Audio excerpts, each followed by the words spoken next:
Les felicito, les agradezco por estar aquí. Fíjense que el derecho laboral es una de las ramas más importantes en el ejercicio profesional del abogado. E independientemente de que una persona ejerza o no ejerza la profesión en esta área, siempre se va a topar con escenarios que tienen que ver, ¿no es cierto?, con el derecho laboral. No únicamente en el ejercicio profesional, en el trabajo, a lo mejor si uno labora en una empresa, es administrador, trabaja en recursos humanos, sino incluso ya desde el punto de vista familiar, social, ¿no es cierto? Siempre hay personas que tienen dudas en el ámbito laboral y es importante constantemente entender, ¿no es cierto?, esta materia y entender también cada una de sus instituciones, de tal manera de que se puedan ir resolviendo, ¿no es cierto?, esos escenarios que van surgiendo. Entonces, lo que yo propongo es lo siguiente, ¿ya? Yo voy a ir conversando, ¿ya? Les invito a que anoten cualquier duda, cualquier consulta, cualquier inquietud que tengan para resolverlas al finalizar la clase, ¿ya? ¿Por qué digo esto? Porque muchas veces nos quedamos empantanados en alguna pregunta muy interesante, valga mencionar, pero eso nos va restando tiempo para los temas que yo quiero abarcar, ¿ok? Entonces, por favor, anoten cualquier consulta, incluso pueden enviarla a través del chat y yo luego la podré solventar, ¿sí? La idea de esto es ir conversando, ¿ok? Yo voy a procurar que más adelante, si es que así me lo autorizan a mí, se les envíe una presentación en PowerPoint que yo realicé, que yo de hecho tengo para este tipo de eventos, y no quisiera proyectarlo en este momento, sí, porque me resulta poco didáctico ponernos a leer, ¿no es cierto?, artículos de la ley, diapositivas. Eso suele resultar bastante aburrido. Lo que quiero es conversar, contarles a ustedes acerca de todos los temas que vamos a revisar y por favor siéntanse en la libertad de tomar nota, ¿ok? De la misma manera, eh, quiero también que si es que por algún motivo hoy día no podemos responder alguna pregunta que ustedes tienen, me la pueden hacer el día de mañana, el miércoles o el jueves, de tal manera que nadie se quede con ninguna duda, ¿ok? Entonces, antes de aterrizar, ¿no es cierto?, en cada una de las instituciones del derecho laboral, que son muchísimas, es importante hablar de antecedentes, ¿ya? Yo sé que muchos de ustedes son colegas abogados y por supuesto van a saber de lo que yo estoy hablando, habrá otros que no, pero para no entrar así directo en materia, en la parte técnica, es importante, ¿no es cierto?, siempre aterrizar en cada uno de los temas que vamos a hablar para entender por qué las cosas hoy día suceden como suceden, por qué las instituciones funcionan como funcionan, por qué las personas actúan como actúan. Todo lo que pasa a nuestro alrededor es producto de un desarrollo histórico, ¿ya? Las cosas no aparecen de manera espontánea en nuestras vidas y el derecho laboral, por supuesto, tampoco, ¿ya? Cuando hablamos de trabajo, ¿no es cierto? Muchas veces nosotros asociamos trabajo a desarrollo, energía, muchas veces sufrimiento, ¿no es cierto? Y es importante comentarles una anécdota súper interesante, ¿ok? La palabra trabajo proviene de una palabra latina que se llamaba tripalium, ¿ok? El tripalium era una palabra que se utilizaba para, digamos, denominar la acción de trabajar, ¿ya? Y la palabra tripalium al mismo tiempo provenía de otra palabra latina, el tripaliare. ¿Qué era el tripaliare? Van a decir ustedes, está loco este tipo, está hablando de términos latinos. Bueno, quiero que entiendan por qué hoy en día se asocia el tema trabajo con sufrimiento, esfuerzo, sudor. Bueno, el tripalium era un artefacto que se utilizaba en la antigüedad para infligir dolores en los animales, para arrear animales, ¿ok? De allí justamente proviene el verbo tripaliare, infligir dolor en un animal, para que ese animal de carga generalmente traslade, ¿no es cierto?, productos principalmente, ¿ok? De allí proviene, ¿no es cierto?, nuestra querida palabra trabajar. Por eso, a lo largo de la historia, se asocia, se hace un símil a el término trabajar con sufrir, ¿no es cierto? Sudar la gota gorda, como decimos coloquialmente, ¿ok? Fíjense ustedes, hablar de historia también es interesante para entender, ¿no es cierto? ¿Por qué el contexto de las cosas? La historia no es aburrida, ¿ya? Siempre y cuando se la cuente de manera amena, ¿ok? Entonces, hecha esta, digamos, introducción del tema trabajar con, con la finalidad de satisfacer necesidades básicas, ¿ok? Yo diría que hace muchos años el trabajo siempre fue visto como una especie de castigo, ¿ya? Porque claro, en la antigüedad no habían estos conceptos de remuneración, décimos, afiliaciones al seguro social, ni mucho menos, ¿ya? Trabajaban los esclavos y trabajaban a nombre de otras personas que tenían el poder. Entonces siempre el trabajo fue visto como un castigo, ¿ok? Esclavos principalmente que se encargaban básicamente de construir edificaciones, carreteras, trabajar para gente que tenía el poder, les decía yo. Los trabajadores eran el motor físico de la economía, ¿sí? En este sentido, ¿ya? El trabajo de alguna manera se empezó a organizar en pequeños clanes, en pequeñas familias, ¿sí? Y cada persona tenía designada una determinada tarea. ¿Por qué hablo de esto? Porque hoy en día, ¿no es cierto? Cuando uno ve una gran empresa o una pequeña empresa, uno tiene pues un gerente general, tiene directores de recursos humanos, de finanzas y demás, ¿no es cierto? Y claro, cada una de estas personas tiene una tarea asignada. ¿Ok? Lo mismo sucedía antes, ya, pero en un entorno mucho más pequeño, en un entorno familiar, en un entorno de clanes, ¿sí? Ahora bien, debió pasar mucho tiempo, ¿ya?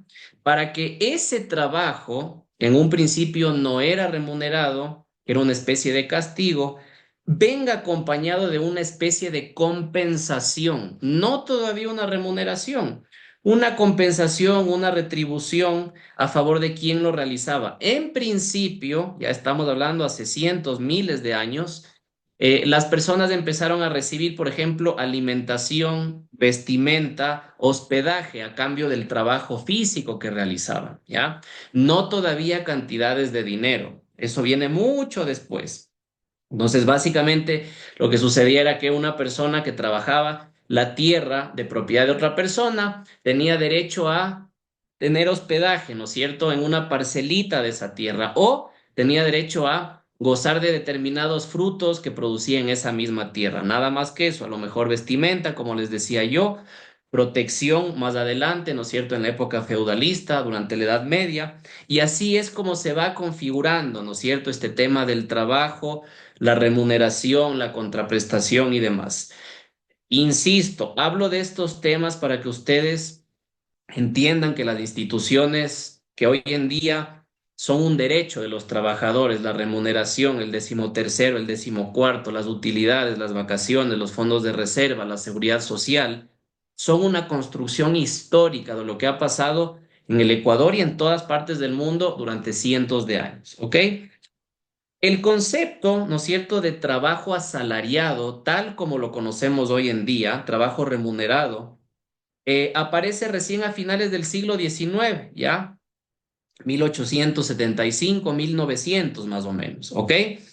Con la instauración de la democracia en un montón de países, sobre todo en Europa, y con ya la organización de los estados, ¿no es cierto? De esta misma manera encontramos ya la aparición de grupos sindicales. Ustedes deben estar súper familiarizados, ¿no es cierto?, con eventos en los cuales a través de noticias, a través de lecturas, a través de conocidos nos enteramos, ¿no es cierto?, que centrales sindicales, sindicatos, comités, gremios están manifestándose porque exigen mejores condiciones laborales. Bueno, esos sindicatos, esos gremios también tienen un origen histórico, precisamente al finalizar el siglo XIX, sobre todo en Europa, en Francia, en Inglaterra, ¿ok? Entonces, ya las distintas legislaciones empiezan a tomarse en serio el concepto de derecho laboral, es decir, regular a través de normas las relaciones obrero-patronales, que insisto, en un inicio eran relaciones de esclavitud, ¿ok? Entonces, esa valoración positiva, es decir, la aparición de la norma que regula el derecho laboral, ¿ya? Ese concepto de derecho laboral, ese concepto de trabajo remunerado, toma mucho tiempo en consolidarse. En Latinoamérica nos contagiamos también de esa ola, ¿no es cierto?, de derechos sociales, laborales. Mucho más tarde nos contagiamos finalmente, diría yo, primera mitad del siglo XX, sobre todo gracias a la Constitución Federal Mexicana de 1917, que ya trata el derecho laboral con una especialidad particular. Y bueno, a partir de allí empezamos a ver los primeros códigos del trabajo, los primeros ministerios del trabajo y demás, ¿ok? Simplemente como síntesis de este repaso histórico, ya para que entiendan en dónde aterriza la materia del derecho laboral. Es importante mencionar que si bien las civilizaciones a lo largo y ancho del mundo, durante toda la historia de la humanidad, han evolucionado gracias, ¿no es cierto?, a la actividad física e intelectual de las personas, ¿ya? No todo trabajo ha estado directamente relacionado con el desarrollo o la evolución de la humanidad, ¿ya? Y me permito indicar un par de ejemplos. Uno diría, todo trabajo dignifica. Todo trabajo significa desarrollo, crecimiento, evolución. No necesariamente, porque hay trabajos, ¿sí? Como por ejemplo el trabajo infantil, la trata de blancas, ¿no es cierto? La prostitución, que son trabajos, pero que no son trabajos que dignifican a la persona. Por el contrario, son tipos de actividades, de trabajos que atentan contra derechos humanos. Entonces, ojo con esto, ¿no es cierto? Hoy por hoy, la legislación ecuatoriana y todas las legislaciones en el mundo, así como tratados internacionales, establecen prohibiciones de quienes no pueden trabajar, quienes sí pueden trabajar. Y hoy en día podríamos decir también que el trabajo no solo es un derecho, sino también un deber social, ¿ok? Un deber social de cualquier persona que quiere aportar a la sociedad en la cual se desenvuelve, ¿ok? Dicho esto, ya, la Constitución de la República del Ecuador, en su artículo 33, menciona, ¿no es cierto?, que el trabajo es un derecho y un deber social. Es un derecho económico, es fuente de realización personal, es base de la economía del país, ¿ya? Dice también este artículo que el Estado garantizará, ¿no es cierto?, a las personas trabajadoras el pleno respeto a su dignidad, a una vida decorosa, remuneraciones, retribuciones justas y el desempeño de un trabajo saludable. Se amplía, ¿no es cierto?, este concepto de trabajo, y ya vamos a ver más adelante también. Aquí entran en juego temas de seguridad y salud, bienestar de los trabajadores, así como el Estado garantiza, al menos en la teoría, la libertad de escoger un trabajo, ¿ok? Yo creo que si nos preguntamos todos, ¿no es cierto?, para nosotros mismos, ¿es real ese principio de que cada persona escoge el trabajo que quiere? Probablemente todos estemos de acuerdo en que no necesariamente es así, ¿ya? En países como el Ecuador, lo que resulta es que las personas trabajan en lo que les toca trabajar, no en lo que quieren trabajar.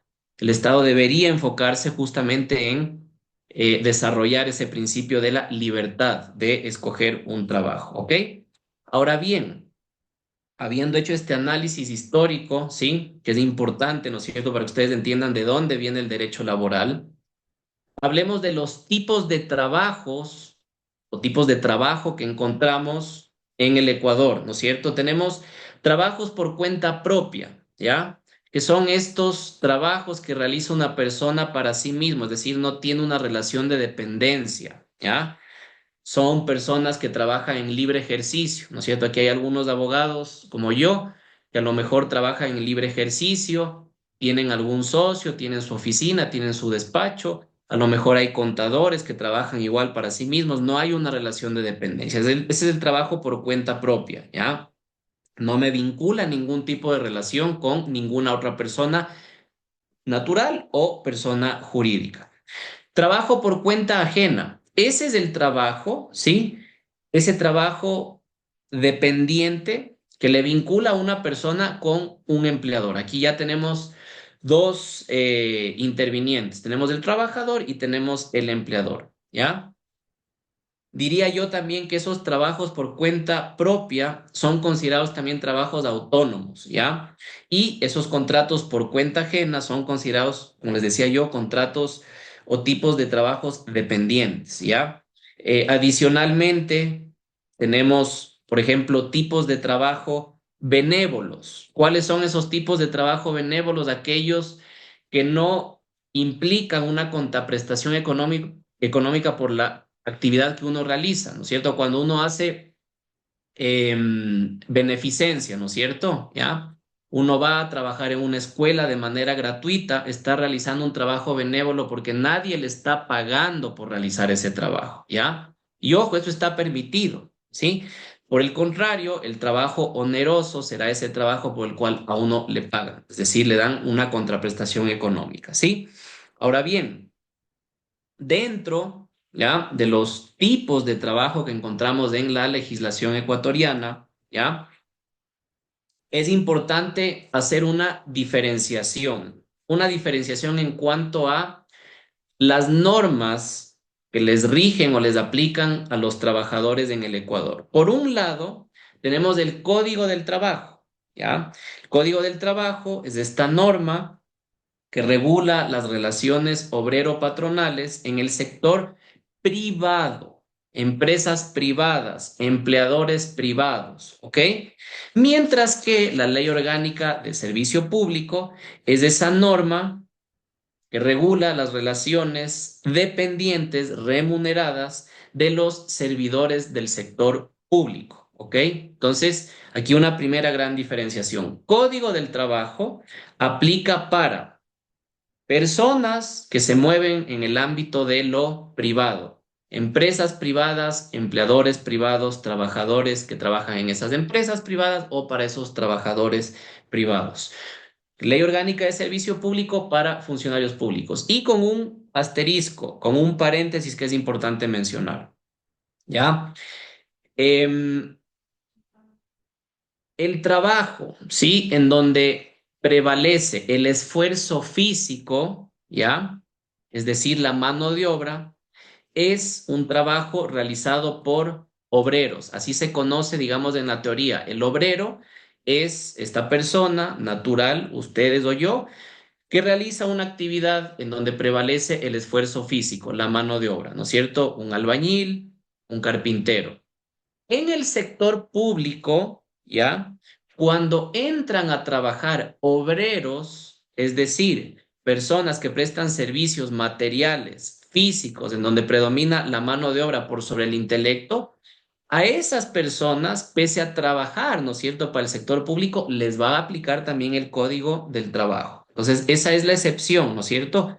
Para servidores públicos aplicamos la Ley Orgánica de Servicio Público. Mientras que para obreros en el sector privado y también el sector público vamos a aplicar el Código del Trabajo, ¿ok? Entonces, en contrapartida al obrero, ¿no es cierto? Que repito, es esa persona que presta servicios materiales, físicos, en donde predomina la mano de obra, se le llama obrero.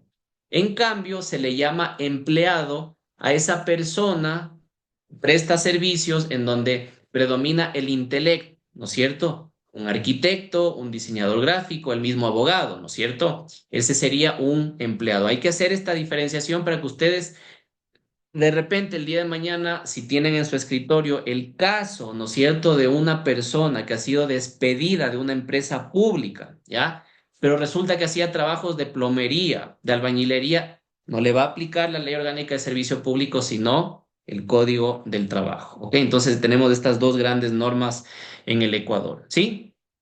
Estas dos grandes normas, amparadas por nuestra Constitución, se basan en principios jurídicos del derecho laboral, ¿ya? Principios universales, diría yo, principios que están establecidos, repito, en la Constitución, en la Ley del Servicio Público, en el Código del Trabajo, en tratados internacionales y demás, ¿ya?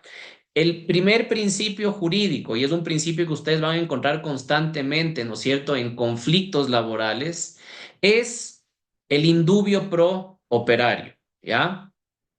Sí, aquí Emerson me dice, doctor, ¿y los servidores de carrera de la Ley Orgánica de Empresas Públicas? Por supuesto, ¿no es cierto? Son empleados públicos y habrá que ver allí, ¿no es cierto?, qué tipo de servicio prestan, si es un servicio material o un servicio intelectual. ¿Ok? Entonces, volviendo al tema de los principios. El indubio pro operario, a lo mejor lo han escuchado, ¿sí?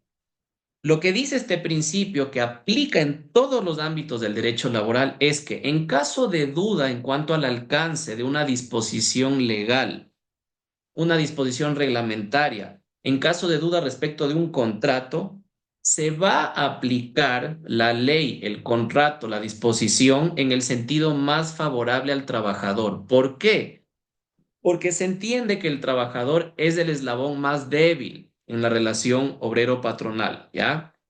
Y ojo, este no es un comentario político, ni mucho menos, es un comentario real. ¿Ah?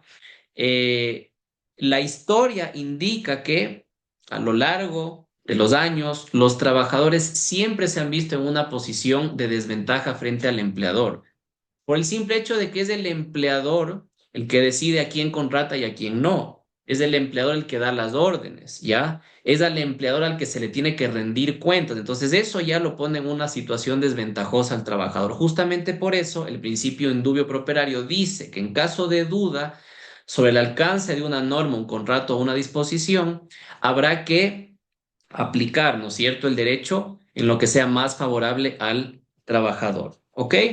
Eh, Incluso, verán, este principio indubio pro operario va a hacer prevalecer una norma jerárquicamente inferior sobre una norma superior. Tan importante de este principio, ¿ya?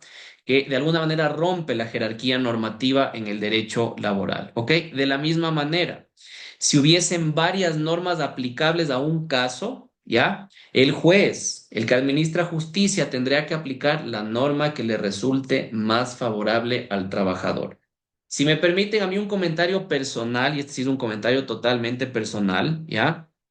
Yo lo que puedo decir es que el Ecuador es un país que de alguna manera establece una sobreprotección a los trabajadores, ¿ya? El trabajador tiene un montón de herramientas con las cuales se protege en relación, por ejemplo, a otras legislaciones como en Estados Unidos, ¿ya? Aquí en el Ecuador existe la institución de el despido intempestivo, las indemnizaciones, de manera mucho más rígida que lo que sucede, por ejemplo, en otros países europeos, ¿no? En el mismo, como decía yo, Estados Unidos. Ya vamos a ver más adelante en qué consiste esto del despido intempestivo y las indemnizaciones. Ya, por ejemplo, en Estados Unidos, a una persona a la que quieren sacarla de su trabajo, es decir, quieren prescindir de sus servicios, le pagan hasta el último día del trabajo y se va. ¿Ya? Aquí, si no hay una causal, ese trabajador tiene derecho a presentar una acción justamente para que se le indemnice. ¿Ya? Pero eso es materia de probablemente el miércoles o el jueves, ¿sí? Otro principio importante que ustedes deben entender, ¿no es cierto?, cuando hablamos de derecho laboral es la irrenunciabilidad, ¿ya? ¿Qué es la irrenunciabilidad? Los derechos laborales son irrenunciables, ¿ya? Es decir, yo ni por voluntad propia, ni firmando un papel, puedo decir a mi empleador, vea, ya no me pague la remuneración. A mí me gusta hablar mucho con ejemplos, ¿no es cierto?, en estas capacitaciones. Supongamos que yo trabajo en una heladería y la heladería está pasando un muy mal momento económico porque no tiene clientes, ¿ya? Y resulta que yo tengo una muy buena relación con mi empleador, con el dueño de la heladería, ¿ya?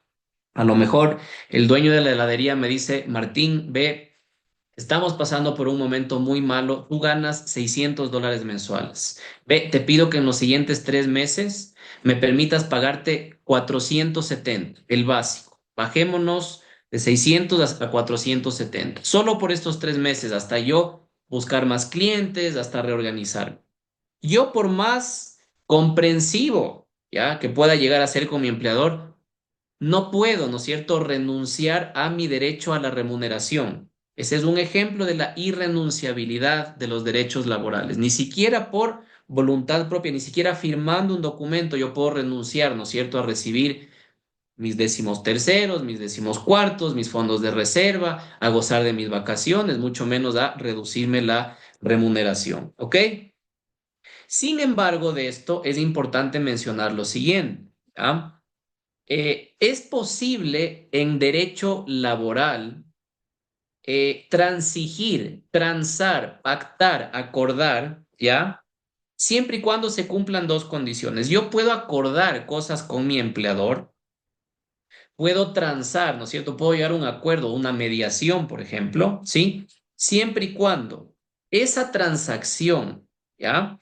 Se refiera solo a derechos litigiosos. ¿Qué son los derechos litigiosos? Aquellos que están en controversia, ¿ya? No son derechos adquiridos, son meras expectativas. Yo puedo transar, por supuesto, cuando no se viole ningún derecho que yo haya adquirido. Todo lo contrario sería ilegal, porque repito, los derechos laborales son irrenunciables. Y el segundo requisito es que yo trance, yo negocie en materia laboral siempre ante una autoridad competente. Puede ser ante un inspector del trabajo, puede ser en un centro de mediación, puede ser ante el mismo juez de lo laboral en una audiencia conciliatoria, ¿no es cierto? Entonces, repito, los derechos litigiosos, y aquí hay un montón de abogados, son meras pretensiones, son expectativas, ¿ya? Que no constituyen derechos. Y justamente por eso yo puedo negociar en materia laboral esos derechos, porque no estoy renunciando. Yo no puedo renunciar a algo que todavía no se me ha entregado, ¿no es cierto?, de manera legal y formal. ¿Ok? Entonces, en este sentido, la transacción, la negociación, no violaría este principio de la irrenunciabilidad. Entonces, para que ustedes lo anoten, ¿no es cierto? ¿Es posible llegar a un acuerdo en materia laboral entre un empleador y un trabajador en un centro de mediación? Por supuesto que sí. Los centros de mediación, los mediadores son autoridades competentes en materia laboral, ¿ya? ¿Lo puedo hacer ante el inspector del trabajo en el Ministerio del Trabajo? Claro que por supuesto que desde luego que sí, lo puedo hacer, ¿ya? Lo que no podría hacer es transar yo directamente si no me encuentro ante una autoridad competente y mucho menos renunciar a derechos que ya he adquirido, ¿ok? Esa renuncia a derechos, también es importante que lo anoten, requiere una demanda de nulidad, es decir, el interesado debe decirle a un juez, verá, señor juez, aquí a mí se me obligó a renunciar a derechos o yo renuncié a derechos que habían sido adquiridos. Esa acción de nulidad, ¿no es cierto?, de esa renuncia de derechos, prescriben 3 años desde la terminación de la relación laboral. Entonces, yo tengo 3 años para demandar la nulidad de algún documento que firme en el cual yo estaba renunciando a derechos laborales. ¿Ok? Em, la Constitución, de hecho, en su artículo 326, numeral 11, establece, ¿no es cierto?, admite la transacción. Ya, allí lo pueden ustedes ver si quieren revisar un poquito más adelante. La transacción de manera general implica una renuncia. Cuando uno negocia, ¿no es cierto? Y siempre que hablo de ejemplos, también saco a colación ejemplos de la vida cotidiana, ¿ya? Vean en las relaciones familiares, en las relaciones de pareja, en las relaciones sociales cuando uno negocia, siempre cede, ¿no es cierto? ¿Ya? Cuando uno era muchacho, ¿sí? Y quería, por ejemplo, salir a una fiesta, uno le decía a papá y a mamá, papi, mami, ve, me quiero ir a una fiesta. Ok, tienes que sacar buenas calificaciones para que yo te dé permiso. Ya, entonces yo estaba cediendo, ¿no es cierto? Como padre, a lo mejor el sacrificio, el sufrimiento que es que un hijo salga de noche y esté expuesto ahí a algún peligro, pero por su lado mi hijo también estaba cediendo y me estaba, digamos, ofreciendo sacar buenas calificaciones. Eso lo llevamos al campo de los laborales igualito, ¿ya? Cuando uno se sienta a negociar, uno tiene que ceder posturas, pues, ¿no es cierto? ¿Ya? Ceder no significa necesariamente perder. Cuando las dos partes ceden de manera equitativa, las dos partes ganan. Entonces, en derecho laboral se puede ceder. Sí, repito por tercera vez porque es súper importante, siempre y cuando no se negocien derechos adquiridos. ¿Ok? Me preguntaba en el artículo de la Constitución 326, numeral 11. Allí se regula todo este tema de la transacción. ¿Ok? Em, Otros principios importantes que ustedes se van a encontrar en el ejercicio profesional o también en recursos humanos, en empresas, en la familia, ya la igualdad y no discriminación. A igual trabajo corresponde igual remuneración. Este sí es un saludo a la bandera, tengo que decirlo yo, ¿ya? A uno le encantaría, ¿no es cierto?, que el trabajo que realice sea remunerado en función del esfuerzo que uno le mete a ese trabajo, ¿ya? Esto es un principio, como digo yo, que no necesariamente se cumple en la realidad, por factores económicos, ¿ya? Pero es un principio que está establecido y garantizado en la Constitución. Todas las personas son iguales y gozan de los mismos derechos laborales, ¿ya? ¿Qué es lo que busca este principio de la igualdad y no discriminación? Proteger y equiparar a los trabajadores, ¿ya? Velando porque no exista discriminación, preferencias, exclusiones basadas en raza, condición económica, social, tendencias políticas, equipos de fútbol preferidos, ni mucho menos, ¿ya? Yo sí conozco en la vida real empresarios que a lo mejor no contratan personas porque esas personas militan en determinado partido político, ¿ya? Eso en realidad atentaría contra este principio de la no discriminación. O trabajadores que prefieren, mejor dicho, empleadores que prefieren contratar personal masculino o personal femenino, ¿ya? Eso sería discriminatorio con precisamente la igualdad que tiene que haber del acceso al trabajo, ¿ok? Tenemos otros principios como la continuidad o estabilidad. Cuando veamos más adelante, ¿no es cierto?, la institución del desahucio, la institución del visto bueno, la institución del despido intempestivo, ¿ya? Vamos a entender que toda persona trabajadora tiene derecho a conservar su empleo o bien hasta su jubilación, ¿sí? O hasta que pierda su capacidad laboral. Y si es que no existe una causa justa, para terminar con ese contrato, significa que se ha interrumpido, ¿no es cierto?, esta continuidad, se ha interrumpido esta estabilidad y esa persona va a tener una acción para demandar un despido intempestivo, por ejemplo, ¿ok? La intangibilidad de los derechos laborales, súper importante también. ¿Qué significa esto? Por allí alguien me ponía en el chat. Los derechos de los trabajadores no pueden ser desconocidos, desmejorados, conculcados, ¿ya? Arrebatados por ninguna persona, por ninguna norma, por absolutamente nada ni nadie, ¿ya? Ejemplo de esto, el salario básico unificado. Ustedes saben que anualmente en el Ecuador el salario básico unificado se va modificando hacia arriba. Nos encantaría a todos que el salario básico se incremente en 200, en $300 anuales. Sería maravilloso. Ya el tema es que eso es difícil, ¿no es cierto? Por una serie de factores. Pero lo que sí hace el Estado es incrementarlo, así sea en $5, en $10, en $20, justamente porque el Estado debe propender a que los derechos laborales se mejoren, no se desmejoren. Es imposible desmejorar derechos laborales, justamente por este principio de la intangibilidad. Y ustedes se preguntarán, ¿no es cierto? ¿En base a qué se establece el salario básico unificado todos los años? Bueno, entran allí algunos actores en acción. El mismo Estado, el Ministerio del Trabajo, las cámaras de la industria, las cámaras de la producción, las centrales sindicales, los sindicatos, los gremios, ¿sí? Mesas técnicas, ¿no es cierto?, que evalúan índices como la inflación, el desempleo, el subempleo, el empleo pleno, ¿no es cierto?, la balanza comercial del país, cuánto se vende, cuánto se gasta, y en función de eso se van, ¿no es cierto?, estableciendo los salarios básicos unificados. Y ustedes generalmente suelen ver, ¿no es cierto?, al finalizar el año, octubre, noviembre, noticias en las cuales leemos o escuchamos o vemos. Las centrales sindicales proponen un salario básico unificado de $500. El sector empresarial se niega justamente porque es contraproducente para la economía, ¿ok? Entonces, una medida de incrementar el salario básico unificado sin estos conceptos técnicos podría ser contraproducente porque a lo mejor las empresas no van a poder pagar un salario básico unificado tan alto y lo que va a suceder es que va a haber un montón de despidos en esas empresas, ¿ok?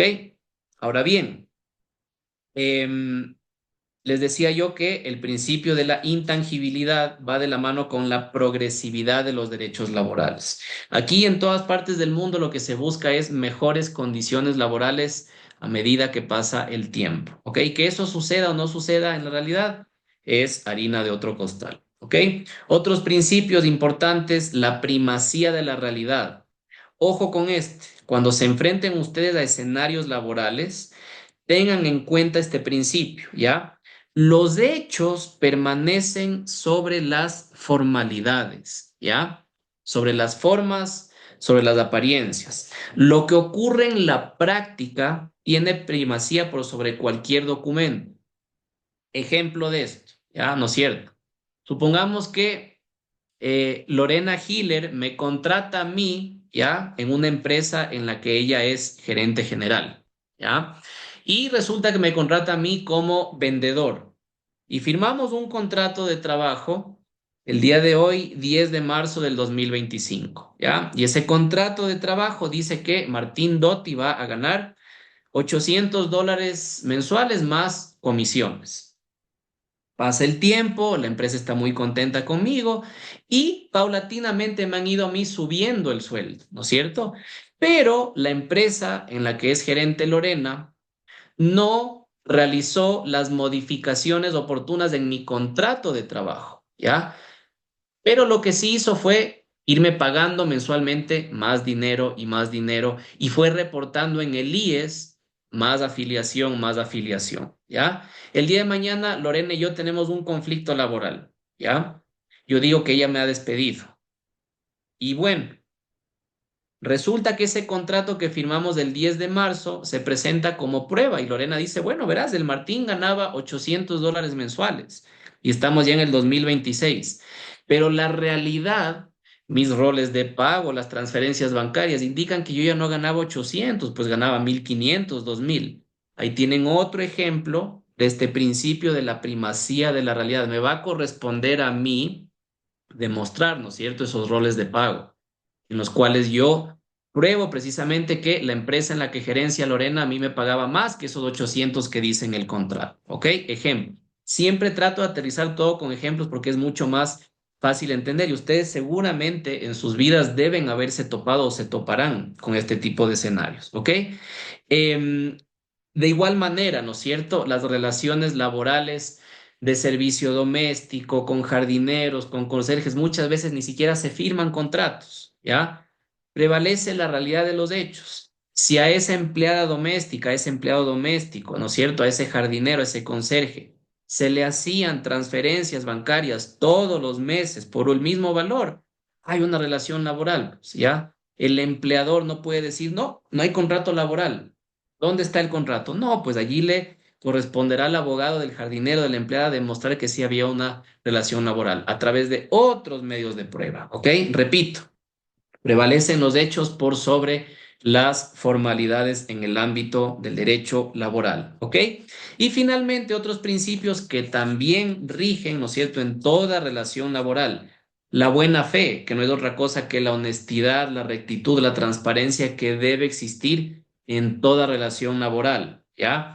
La equidad, ¿ya? La equidad es un principio que aplican principalmente los administradores de justicia que resuelven controversias en materia laboral. La gratuidad, ¿qué significa esto? Toda persona tiene acceso libre a la justicia sin ningún tipo de condicionamiento, ¿ya? Entonces, fíjense ustedes, todos estos principios que en la teoría a lo mejor resultan aburridos, pues en la práctica son mucho más entendibles con estos ejemplos que yo les he dado, ¿sí? De la misma manera, cuando ustedes hablen de derecho laboral, fíjense que existen muchas fuentes del derecho laboral. Convenios internacionales, ¿ya? Suscritos por el Ecuador, la Constitución de la República del Ecuador, mandatos constituyentes que fueron promulgados en la Constitución de Montecristi del 2008. Leyes, les dije yo, Código del Trabajo, Ley Orgánica de Servicio Público, Ley de Empresas Públicas. La jurisprudencia, que no es otra cosa que la repetición de sentencias, de resoluciones en un mismo sentido sobre un caso determinado que de alguna manera van creando precedente, ¿no es cierto? Los decretos ejecutivos de la Presidencia de la República, reglamentos administrativos que emite el Ministerio del Trabajo, reglamentos internos privados, ¿no es cierto? Quienes trabajen en empresas, quienes gerencien empresas, ¿ya? O quienes sean trabajadores de empresas deben saber, ¿no es cierto?, que en este ecosistema empresarial se emiten reglamentos internos, que son políticas internas para los trabajadores. ¿Qué hacer, qué no hacer, cómo portarse, cómo no comportarse, ¿ya? Esos también son documentos que son fuente de derecho laboral, es decir, que ahí encontramos obligaciones para las partes, ¿ya? Tenemos también resoluciones de tribunales de conciliación y arbitraje, tenemos resolución del Consejo Nacional de Trabajos y Salarios a propósito del salario básico unificado, los famosos acuerdos ministeriales que regulan también temas que no están regulados en el Código del Trabajo. Los contratos, por supuesto, los contratos laborales, ¿ya? En este ejemplo que yo ponía, el contrato que yo firmo con la empresa que gerencia Lorena es obligatorio, es fuente de obligaciones tanto para esa empresa como para mí. Y de igual forma, los contratos colectivos, ¿ya? Cuando hablamos de gremios, asociaciones, sindicatos que firman contratos a nombre de todos los trabajadores, también son fuente de obligación. Entonces, allí hay que remitirse a esos documentos para ver qué falló, quién tiene la razón, cómo puedo yo demostrar algo que creo me ha afectado a mí, ¿no es cierto? Tenemos también de manera supletoria a veces el Código Civil. Ustedes saben que el Código Civil es norma madre de un montón de materias del derecho laboral. Tenemos el Código Orgánico General de Procesos, el COGEP, ¿ya? Norma importantísima para el ámbito procesal, ¿ya? Para el tema juicios, demandas, ¿no es cierto? Acciones en materia laboral. Y finalmente la doctrina. La doctrina es este compendio de ideas, pensamientos de tratadistas, de escritores, de autores, que por su relevancia se convierten también en fuente de consulta. Ustedes cogen una sentencia, ¿no es cierto?, en materia laboral, en materia penal, en materia constitucional, y allí en la motivación que dan los jueces van a encontrar, pues precisamente doctrina eh, para de alguna manera cimentar o argumentar mucho mejor, ¿no es cierto?, esa tesis que se está planteando en esa sentencia. ¿Ok? Entonces, habiendo hecho este repaso de lo que son los principios que rigen las relaciones laborales, vamos ya aterrizando a temas un poquito más puntuales. El contrato individual de trabajo, ¿ya? Contrato individual de trabajo.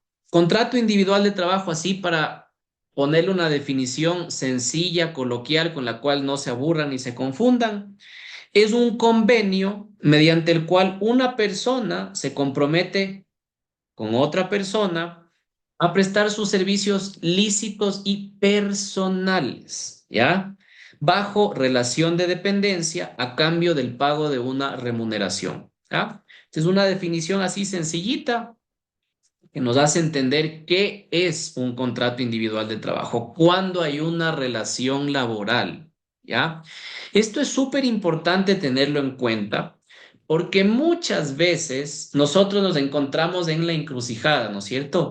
¿Será que aquí hay una relación laboral o no hay una relación laboral? Independientemente de que se haya suscrito un documento, ¿ya? Un contrato laboral, hay elementos que hacen presumir la existencia de esa relación. Por ejemplo, el cumplimiento de un horario determinado de trabajo, la obligación de ir a un mismo lugar de trabajo, la relación de dependencia, es decir, trabajas para mí, solo para mí, no puedes trabajar para ninguna otra persona. ¿Ok? Si ustedes encuentran esos tres elementos, más obviamente el pago de la remuneración, automáticamente pueden hablar de una relación laboral. Muchas veces, ya, en el Ecuador, en un montón de empresas, en un montón de escenarios, se busca maquillar, ¿no es cierto?, con una relación civil, una relación laboral.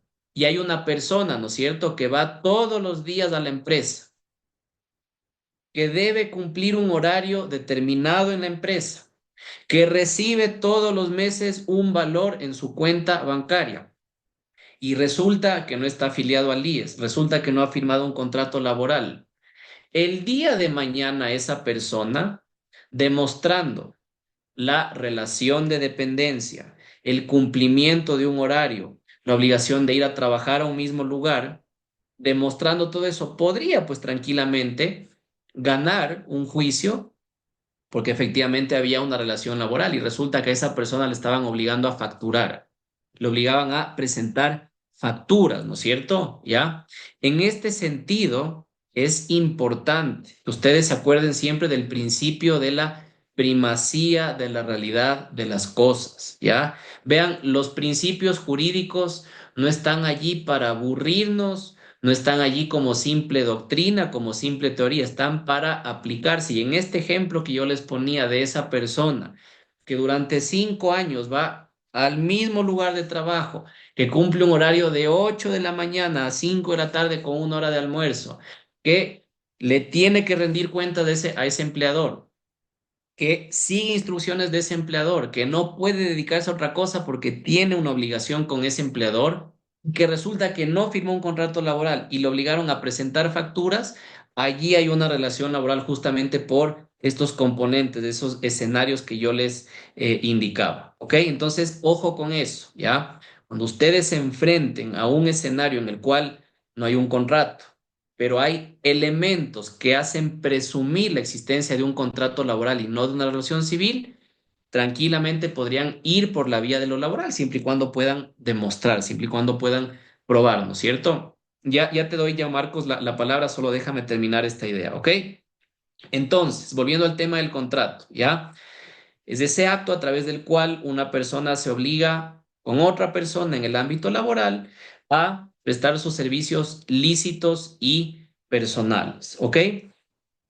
Justamente, Carolina iba a comentar algo respecto a tu pregunta. Dice, ¿cuáles son las características del contrato civil? Bueno, a ver, los elementos de validez, ¿no es cierto?, de un contrato en general, de cualquier contrato, civil, mercantil, laboral, son la capacidad, el consentimiento, el objeto lícito y la causa lícita, ¿no es cierto? La capacidad, es decir, que una persona sea capaz, ¿no es cierto? ¿Ya?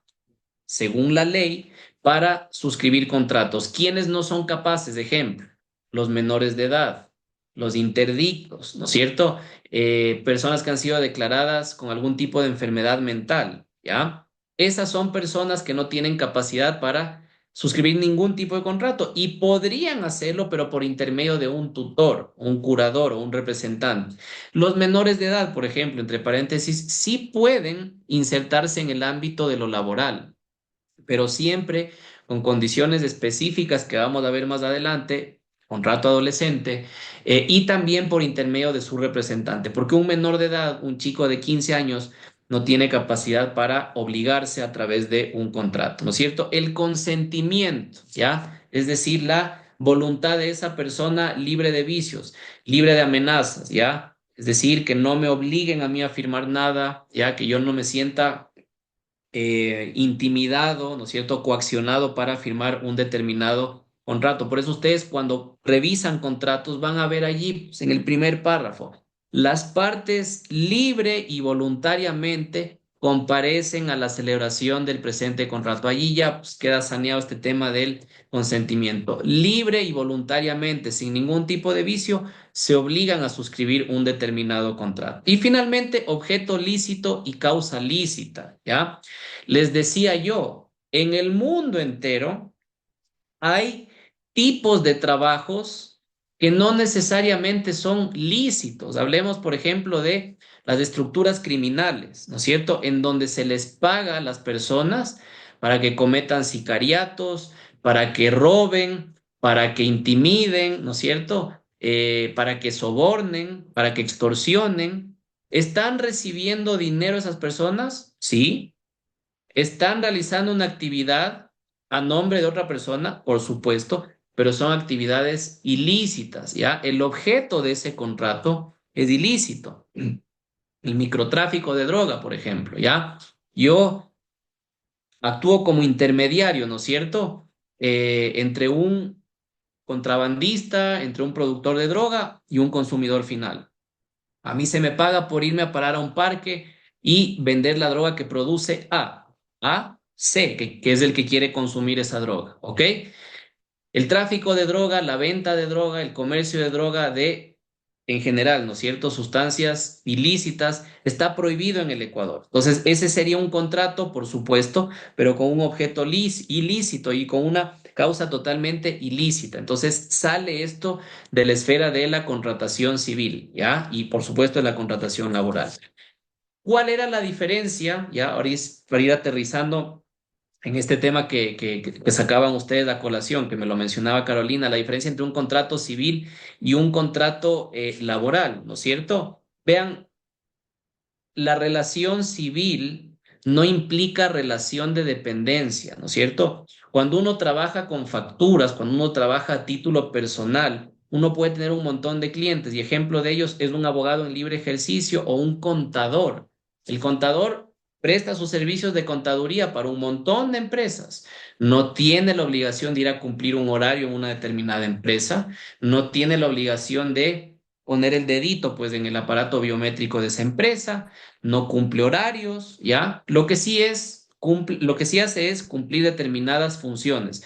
Me vas a hacer la contabilidad y al finalizar el mes yo te envío todas las facturas, tú las registras en el servicio de rentas internas, declaras impuesto. Listo, pero eso hace esa persona con la empresa A, con la empresa B y con la empresa C. No hay una relación de dependencia. Esa persona sí puede emitir facturas justamente porque no hay relación de dependencia, no hay un horario, no hay la obligación de ir a un mismo lugar de trabajo, ¿ok?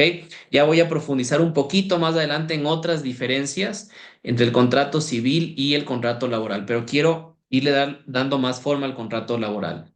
¿Cuáles son otras características del contrato individual de trabajo? ¿No es cierto? Es personal. Esto es súper importante que lo anoten, ¿ya? ¿Qué significa esto? César Macías trabaja en una empresa de tecnología, ¿ya? Y dice, yo necesito un ingeniero informático. Y se contacta con Jorge Figueroa y le dice, mira Jorge, ahí está vacante. Jorge dice, yo soy ingeniero informático. Listo, vente a trabajar a la empresa. Resulta que Jorge dice, no sabes qué, te voy a mandar a mi primo, ¿ya? Porque mi primo también es ingeniero informático. La relación tiene que ser personal. Es al Jorge al que le contratan, no al primo. La intermediación laboral no existe, quedó prohibida desde el 2008. Entonces, en una relación laboral uno siempre presta servicios personales. Es Jorge Figueroa quien como ingeniero informático personalmente va a prestar esos servicios a la empresa en donde trabaja César Macías. Ninguna otra persona. Y es a Jorge Figueroa a quien le van a pagar el sueldo, que es una relación personal, ¿ya? Es bilateral, es decir, existen dos partes, empleador y trabajador. César Macías por un lado, Jorge Figueroa por otro lado, ¿ok? Es oneroso. Todo contrato individual de trabajo es siempre oneroso, es decir, implica un pago, implica una contraprestación económica. Los contratos laborales no pueden ser benévolos, ¿ya? Cuando yo voy a hacer voluntariado, ¿no es cierto? Yo no espero que me paguen un valor por el trabajo de voluntariado que yo hago. Que me puedan decir, ven Martín, ven a hacer voluntariado aquí en esta escuela y la escuela te va a dar, no sé, pues el almuerzo. Eso es otra cosa, ¿ya? Eso sale del ámbito de la remuneración, de la contraprestación económica. El voluntariado, ¿ya? La beneficencia no entran dentro del campo de lo laboral, ¿ok? Entonces siempre es oneroso. Es principal, no depende de la existencia de otro contrato, ¿ya? No es un contrato accesorio el contrato laboral, ¿sí? Es decir, existe por sí mismo, no depende de otra figura, otro documento para su existencia. Es nominado, la mayoría son nominados, es decir, contrato de servicio doméstico, contrato de servicio legal, contrato de conserjería, contrato de jardinería, contrato indefinido con periodo de prueba, contrato por obra cierta, es decir, tienen un título los contratos laborales, tienen una denominación. Son también contratos de tracto sucesivo. Y aquí me permito aterrizar también con otro ejemplo, ¿ya? Verán, cuando uno quiere comprar un vehículo, ¿no es cierto? Nuevo o usado, ¿qué es lo que hace? Se va a un concesionario de vehículos o busca, ¿no es cierto?, en un patio de autos el auto que quiera comprar. Resulta que uno encuentra un auto que cuesta $12,000 y dice, bueno, yo quiero ese auto, tengo la plata, ok. Entrego los $12,000, Me entregan el auto y se perfeccionó el contrato en un solo momento, ¿ya? Habrá que firmar un documento, ese documento deberá tener un reconocimiento de firma notarial para luego ir a la agencia de tránsito para inscribir, ¿no es cierto?, ese traspaso de dominio. Pero ese contrato se perfeccionó en un mismo momento y se terminaron las obligaciones en ese momento. Pagué el dinero, me dieron el auto, se acabó. Nos damos la mano y cada uno se va por su cuenta. El contrato laboral es de tracto sucesivo porque no se agota en un mismo momento. Es un contrato que se va ejecutando a medida que pasa el tiempo, los días, las semanas, los meses, y se me van asignando a mí tareas permanentes que yo tengo que cumplir de manera permanente. ¿Ok? Es un contrato consensual porque depende de la voluntad y el consentimiento de las dos partes. ¿Ok? ¿Cuáles son los elementos del contrato individual de trabajo? ¿Ok? Y esto lo ato con la respuesta que yo le daba a Carolina sobre las diferencias entre el contrato civil y el contrato laboral, ¿ya? En un contrato laboral vamos a encontrar siempre la subordinación, ¿ya? Este es un elemento súper, súper importante.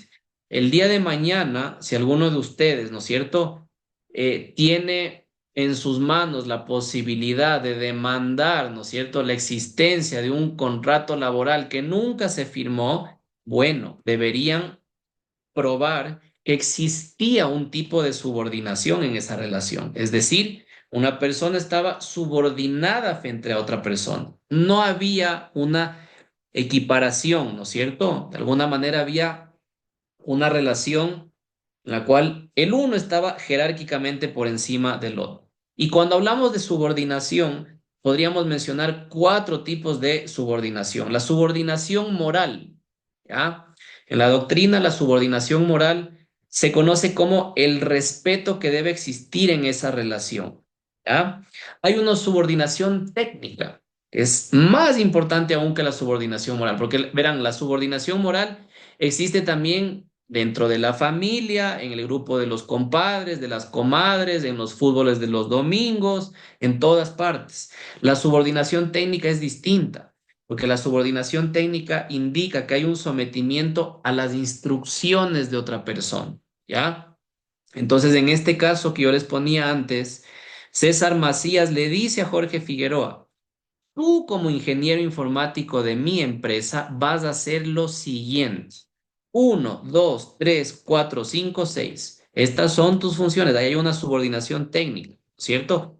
Tienes que actualizar los softwares de las computadoras de la empresa.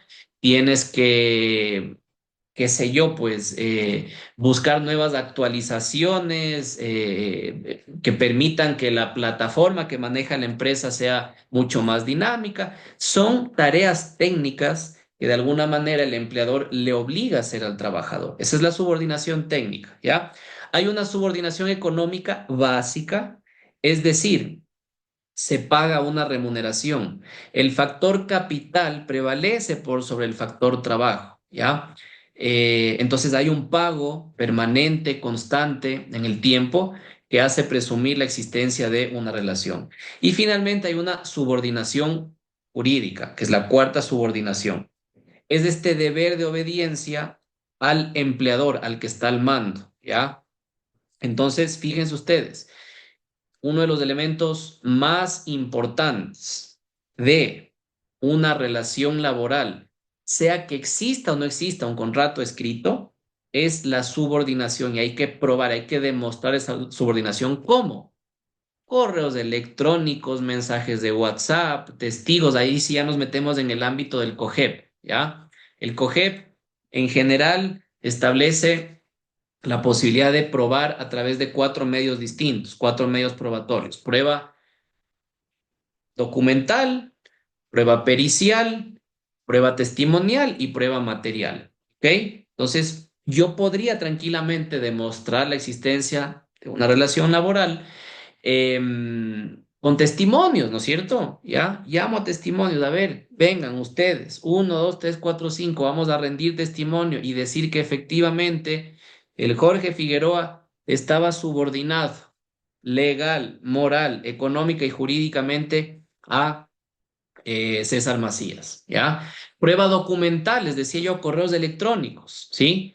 Pero ojo, si es que vamos a presentarlos en un juicio, tendrán que estar debidamente desmaterializados, ¿no es cierto? Habrá que indicar allí de dónde se obtuvo ese correo electrónico, cuál es el contenido, certificado y demás, ¿ya? También se podría demostrar, ¿no es cierto?, esta subordinación económica a través de roles de pago, ¿ya? Entonces, por eso el tema este de los principios es importante. Subordinación, uno de los primeros elementos del contrato individual de trabajo. La licitud de los servicios, ya les había hablado yo de este elemento. ¿Qué implica esto? Implica que el trabajo prestado, esa actividad que yo realizo en favor de otra persona, debe perseguir fines permitidos por la ley. Allí quedan al margen, ¿no es cierto? El narcotráfico, la trata de blancas, la esclavitud, el contrabando, todo eso fuera, porque son actividades ilícitas. Todo lo demás que esté permitido por la ley es plenamente aceptado en un contrato laboral. Les decía yo, otro elemento de este, ya hablé, la personalidad de los servicios. Se prestan de manera directa por una persona sin la intermediación o representación de otra persona. ¿Ya? Entonces, los trabajos, los contratos de trabajo son siempre personales. Es decir, A contrata a B, B presta los servicios para A le paga la remuneración a B. ¿Sí? La remuneración, otro elemento esencial del contrato individual de trabajo. Toda prestación de servicios laborales debe ser remunerada en forma, en plazo, en condiciones establecidas dentro del mismo contrato, ¿ya? Es decir, se paga de manera quincenal, de manera mensual. Si hablamos de jornaleros, se paga de manera semanal por cada día de trabajo, ¿sí? Pero hay una periodicidad, ¿ya? Este es otro elemento súper importante. Cuando ustedes se encuentran, ¿no es cierto?, en situaciones en las cuales a lo mejor no se firmó nunca un contrato de trabajo, pero hay transferencias bancarias, hay cheques. Bueno, esos cheques, esas transferencias son prueba de que hay una relación laboral. Distinto el caso cuando se paga en efectivo, ¿ya?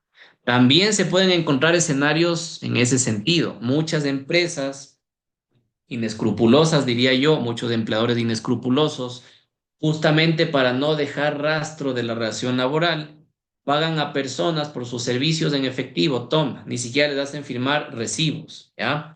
Allí de alguna manera perdemos la pista, ¿no es cierto?, de el pago de la remuneración. Entonces, por eso siempre procuren ustedes asesorar y procurar que los pagos se hagan o bien en cheque o bien con transferencias bancarias y si es que se hace en efectivo, que se firme un rol de pagos. Es decir, se recibe la suma de $500 en efectivo que corresponden a la remuneración del señor X y Z por el mes de febrero. Firmar todo, ¿ya? Y que firme allí el que entrega el dinero y el que recibe el dinero, porque de lo contrario va a ser muy difícil probar la existencia de una relación en cuanto a la remuneración se refiere, ¿ok? Entonces, dicho esto, ¿no es cierto? Entendiendo cuáles son los elementos del contrato de trabajo, los principios que rigen la relación, ¿cuáles son los sujetos? Ya lo dije yo, en una relación laboral tenemos un trabajador y tenemos un empleador. ¿Quién es trabajador? Según la doctrina, trabajador es toda persona natural que presta sus servicios por cuenta propia y debe ser capaz, le decía yo a Carolina, tener capacidad según la ley, según lo establecido en el Código Civil, ¿no es cierto? Con excepción, por ejemplo, de los adolescentes mayores de 15 años. Los adolescentes mayores de 15 años, menores de 18, ¿pueden trabajar legalmente? Sí, con ciertas condiciones que vamos a ver un poquito más adelante, ¿ok? Los trabajadores, en este sentido, que son sujetos de la relación laboral, gozan de protecciones especiales cuando se trata, por ejemplo, de mujeres embarazadas, de adolescentes, decía yo, o de personas con discapacidad. También vamos a ver esto un poquito más adelante, ¿ya? Y empecé la clase haciendo esta diferenciación, ahora que hablamos del trabajador, entre lo que es un empleado y lo que es un obrero, ¿ok? Obrero es esa persona que presta servicios principalmente de carácter material, en donde predomina el esfuerzo físico por sobre el esfuerzo intelectual. Un albañil, un plomero, un carpintero, ¿no es cierto? Un gasfitero prestan servicios en donde predomina la mano de obra, un pintor, ¿no es cierto? Por el contrario, empleado, según la doctrina, es esa persona natural que presta servicios con preponderancia de lo intelectual por sobre lo material. Un diseñador gráfico, un ingeniero civil, un arquitecto que diseña planos, un abogado, ¿no es cierto?, que elabora una demanda, ¿ya? El mismo contador, ¿sí? Que desarrolla un trabajo eminentemente intelectual, son llamados empleados. En contrapartida al trabajador, sea empleado u obrero, tenemos al empleador, ¿ya? El empleador, en cambio, puede ser persona natural o jurídica y tienen otra diferencia. El trabajador siempre va a ser persona natural. Carolina, Jean-Pierre, Gaby, Jenny, Lorena, César, Martín, Hugo, Jorge, personas naturales. Esos podemos ser trabajadores. ¿Por qué? Porque prestamos un servicio personal. En cambio, el empleador puede ser una persona natural. El típico ejemplo de empleador, persona natural, es esa persona que contrata a otro para un servicio doméstico, ¿no es cierto? Entonces, el empleador soy yo, Martín Dotti, ¿ya? Y yo contrato una persona para que haga servicio doméstico en la casa en la que yo vivo. Ahí hay una relación bilateral entre dos personas naturales. En cambio, un empleador, persona jurídica, va a ser, por ejemplo, Lorena Hiller, cuando yo ponía este escenario en el cual ella es gerente de una empresa, ¿ya? Ella representa a una persona jurídica y me contrata a mí, persona natural. Con quien yo contrato es con la persona jurídica que está representada por Lorena como representante legal, ¿ya? Entonces, empleador puede ser una persona natural o una persona jurídica. Y cuando hablamos de personas jurídicas, vean, puede ser una empresa privada o también puede ser una institución pública, consejo provincial, municipio, un ministerio, una secretaría, son entidades públicas, entes jurídicos, ya no tienen, es decir, tienen personería jurídica. Hablando del derecho en general, ¿no es cierto? La personería jurídica es esa capacidad, ¿no es cierto?, de un ente ficticio que no es una persona, de ser representado legal, judicial y extrajudicialmente por un tercero. En este caso puntual, Lorena representa a una empresa privada, ¿ok? Entonces, el empleador es esa persona natural o jurídica en cuenta o por quién se realiza, ¿no es cierto?, el servicio, en favor de quién se presta ese servicio. Y esa persona llamada empleador es quien tiene la obligación de pagar la remuneración, adicionalmente de otras obligaciones, como vamos a ver un poquito más adelante, ¿ya? Voy a detenerme aquí un momentito para leer algunos comentarios antes de que se me pasen las ideas, porque a lo mejor estos comentarios tienen que ver con los temas tratados hasta este momento, ¿ok? Em, a ver, me preguntan aquí, ¿puedo demostrar de la siguiente manera la subordinación de un trabajador?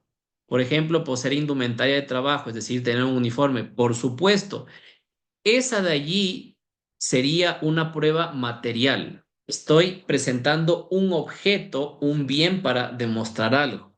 Testimonio de los clientes de la empresa en la que aparentemente se encontraba trabajando el trabajador. Testimonio de quien ustedes quieran, verán, ¿ya? Testimonios de compañeros de trabajo, de clientes, de proveedores. Aparición constante en cámaras de seguridad, por supuesto, ¿ya? Pero para presentar, ¿no es cierto?, videos, correos electrónicos, mensajes de WhatsApp como prueba válida, habrá que seguir un procedimiento.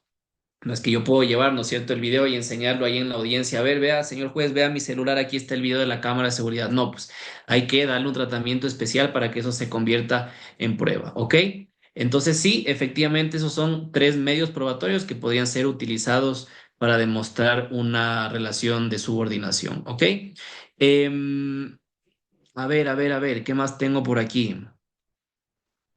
Ya, me preguntan, ¿no es cierto?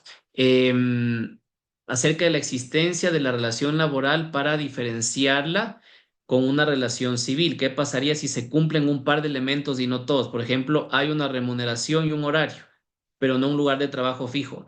Para mí, en ese ejemplo, Marcos, hay una relación laboral por el hecho de que existe la remuneración.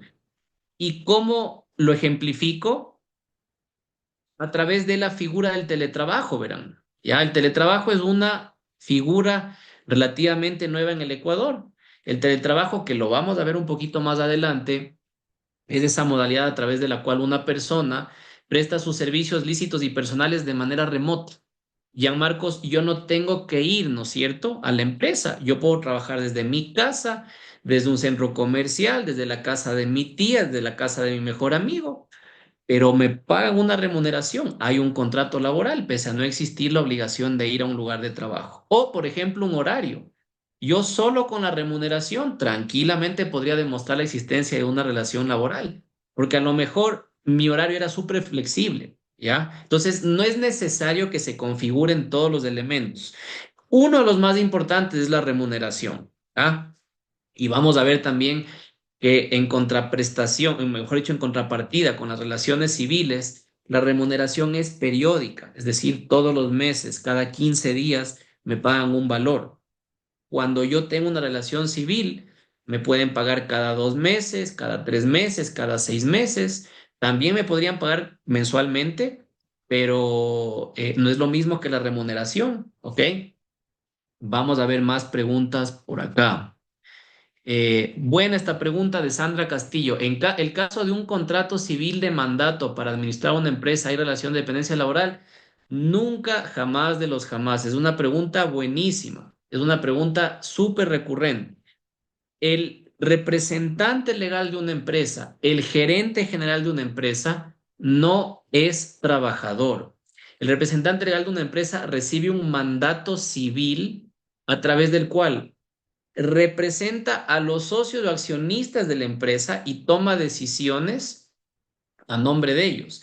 ¿Y por qué no puede ser trabajador el representante legal? Porque no puede tener las mismas dos condiciones a la vez, pues, ¿ya? El representante legal es empleador, nombre de la empresa, mientras que los trabajadores son trabajadores. Entonces, nunca jamás de los jamás es un gerente general, un representante legal tiene una relación laboral. No confundir con lo siguiente, que también les va a servir este dato, ¿ya?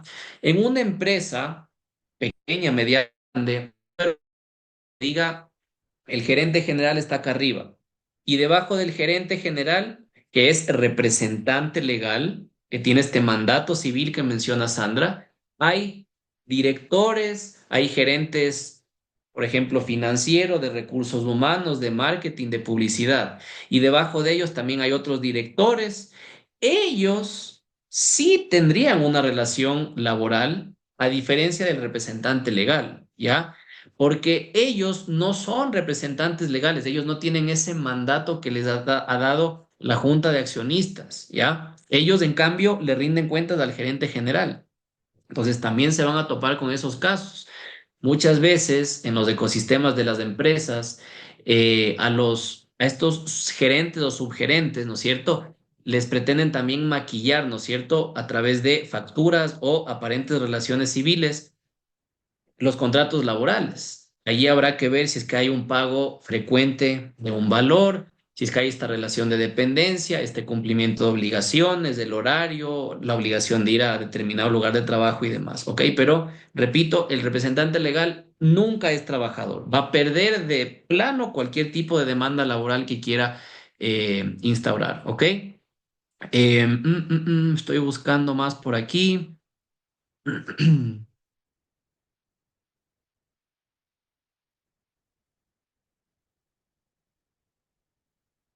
Autores clave para el derecho laboral hay un montón, ¿ya? Yo siempre recomiendo una autora argentina que vive en el Ecuador desde hace muchísimos años, que escribe de manera muy didáctica temas de derecho laboral. Se llama Graciela Monesterolo. ¿ya? Ella es muy buena y como les digo, sus libros de derecho laboral son muy digeribles, ¿ya? No son nada técnicos y de alguna manera lo que yo busco también en mis clases es, digamos, transmitir ideas de esa misma manera, ¿no es cierto? Con ejemplos, con escenarios para no volvernos muy técnicos, ¿ok? Entonces, bueno, no sé si tengo alguna otra más por aquí. Me preguntan también cómo Disculpe, sería la buenas forma. noches. ¿Puede Sí, repetir el Manoli. nombre de la Sí, autora? Graciela Monesterolo. Monesterolo.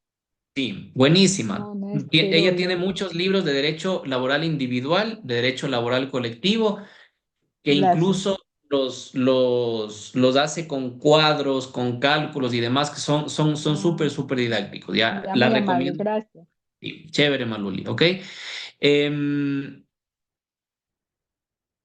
Ya, por ejemplo, aquí una más de Emerson. Dice, ¿cómo sería la forma correcta si quiero que los uniformes de trabajo me sirvan de prueba? ¿Debo anunciarlos y ahí presentarlos? Por supuesto, ¿ya? Vean, en materia procesal, la prueba tiene que ser anunciada oportunamente. En la presentación de la demanda, yo hago el anuncio de prueba que voy a practicar más adelante, ¿ya? Yo no voy a poder practicar prueba que no anuncié previamente. Entonces, si yo presento una demanda en la cual busco que un juez me dé la razón y diga el juez que yo fui despedido intempestivamente porque había una relación laboral.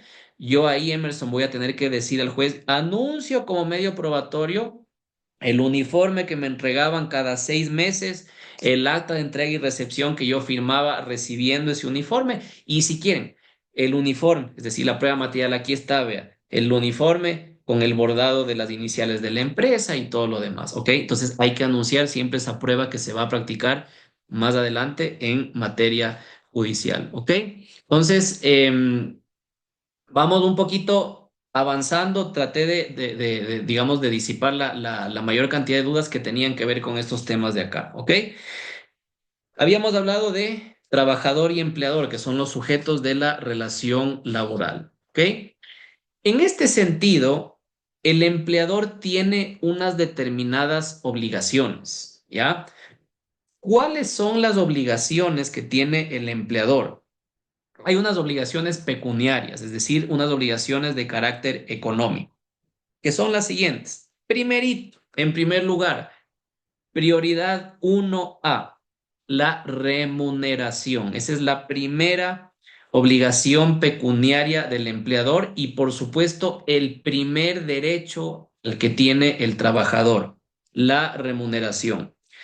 Adicionalmente a la remuneración, en el Ecuador tenemos 13º y 14º sueldo. No se me estresen porque vamos a estudiar cada una de estas instituciones un poquito más adelante, ¿ya?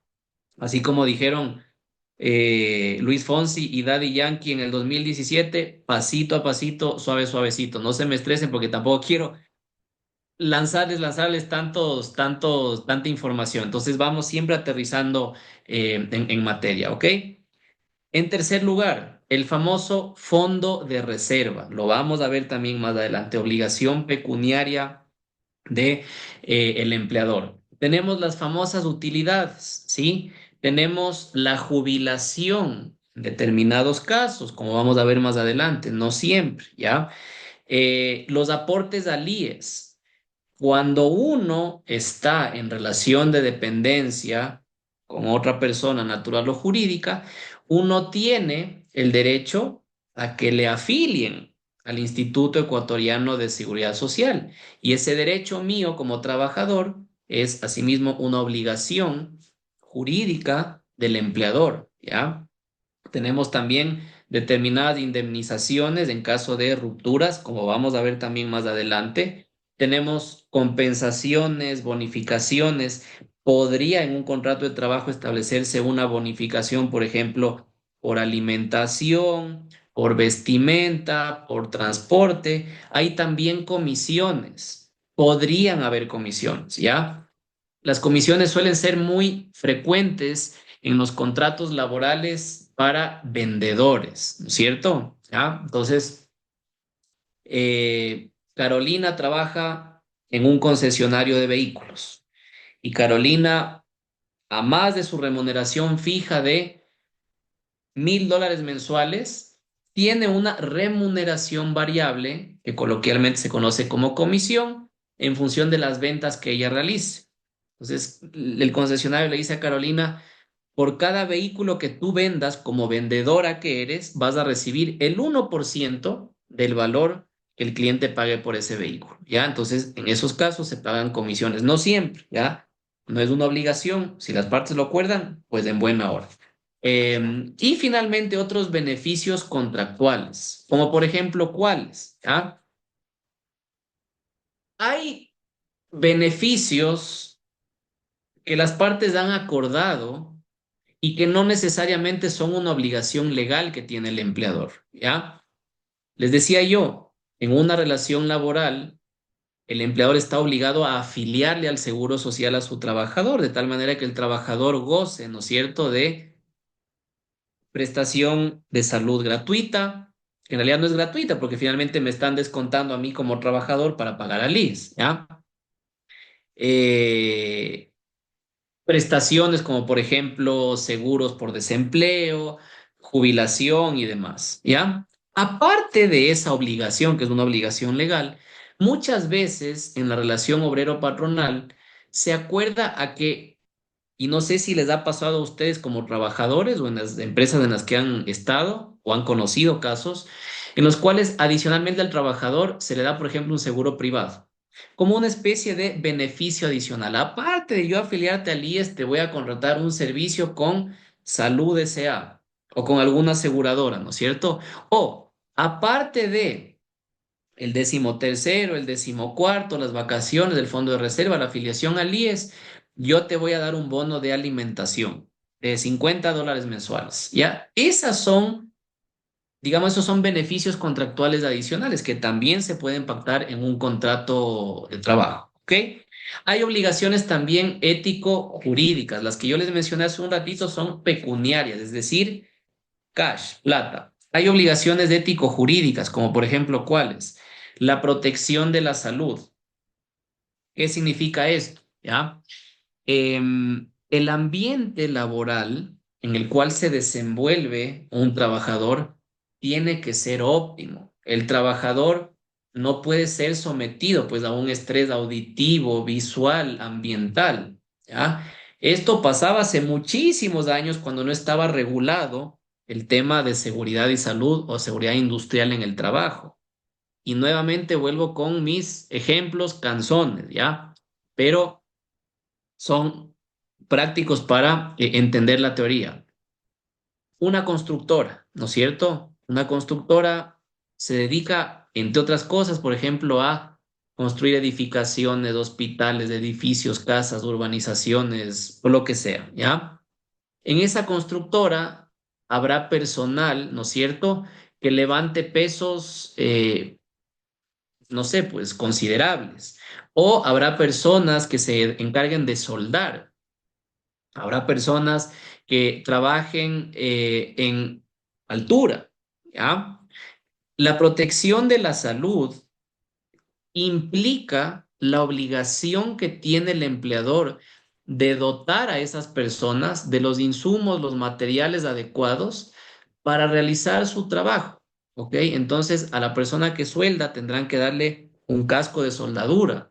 A la persona que trabaja en alturas tendrán que darle arneses y proveerle de toda la seguridad industrial para que el día de mañana no haya un accidente y esa persona se caiga pues de un octavo piso. Imagínense lo que eso sería. O a esa persona que levanta pesos construyendo, ¿no es cierto?, una casa, habrá que dotarle de una faja de tal manera de evitar pues una lesión lumbar, una lesión cervical, ¿ya? Entonces hay esta obligación ético-jurídica que tiene el empleador. Y ojo, la seguridad y salud en el trabajo varía de empresa en empresa, de empleador en empleador. No son los mismos los insumos que yo tengo que dar a mis trabajadores en una constructora que los que les tengo que dar en un aeropuerto, ¿ya? ¿Cuáles son los riesgos que había en un aeropuerto? Riesgos auditivos por el sonido de las turbinas de los aviones que están constantemente aterrizando y despegando, ¿ya? Qué sé yo, una empresa minera que trabaja bajo tierra. Allí habrán riesgos ambientales. Allí la gente a lo mejor se puede enfermar por inhalar polvo, inhalar, no sé, pues gases o cosas así. Entonces, los insumos que yo tendré que dar en esa empresa minera serán totalmente distintos.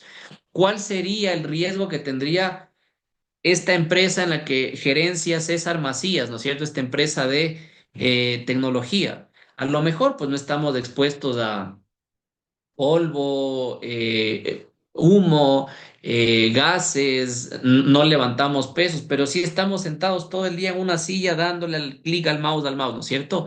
¿Qué riesgos habrían allí? Por ejemplo, presentar el síndrome este del túnel carpiano, que por estar constantemente utilizando el mouse, resulta que me da una apendicitis satánica y no puedo mover mi mano, ¿ya? O estar sentado 8 horas en una silla que no es ergonómica, ¿ya? Puede traer problemas para mi lumbar. Entonces, hablo siempre de estos ejemplos para que ustedes entiendan que aparte de la obligación pecuniaria, de la obligación económica que tiene que cumplir el empleador, hay obligaciones que buscan proteger la salud de los trabajadores, buscan proteger la vida de los trabajadores, buscan también proteger los bienes que tienen los trabajadores a su cargo, ¿sí? Y adicionalmente, estas obligaciones ético-jurídicas podrían comprender también hospedajes, capacitaciones, educación y demás, ¿ok? Estas son obligaciones que tienen los empleadores, ¿ya? Y para que ustedes puedan llegar a determinar en un determinado escenario, ¿sí? ¿Cuáles eran las obligaciones efectivas, reales que tenía el empleador? Tendrán que remitirse al contrato, que es fuente de obligaciones, como lo decía hace un rato.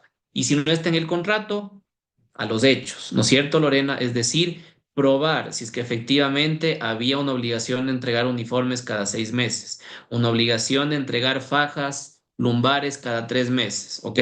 Lentes, cascos y demás.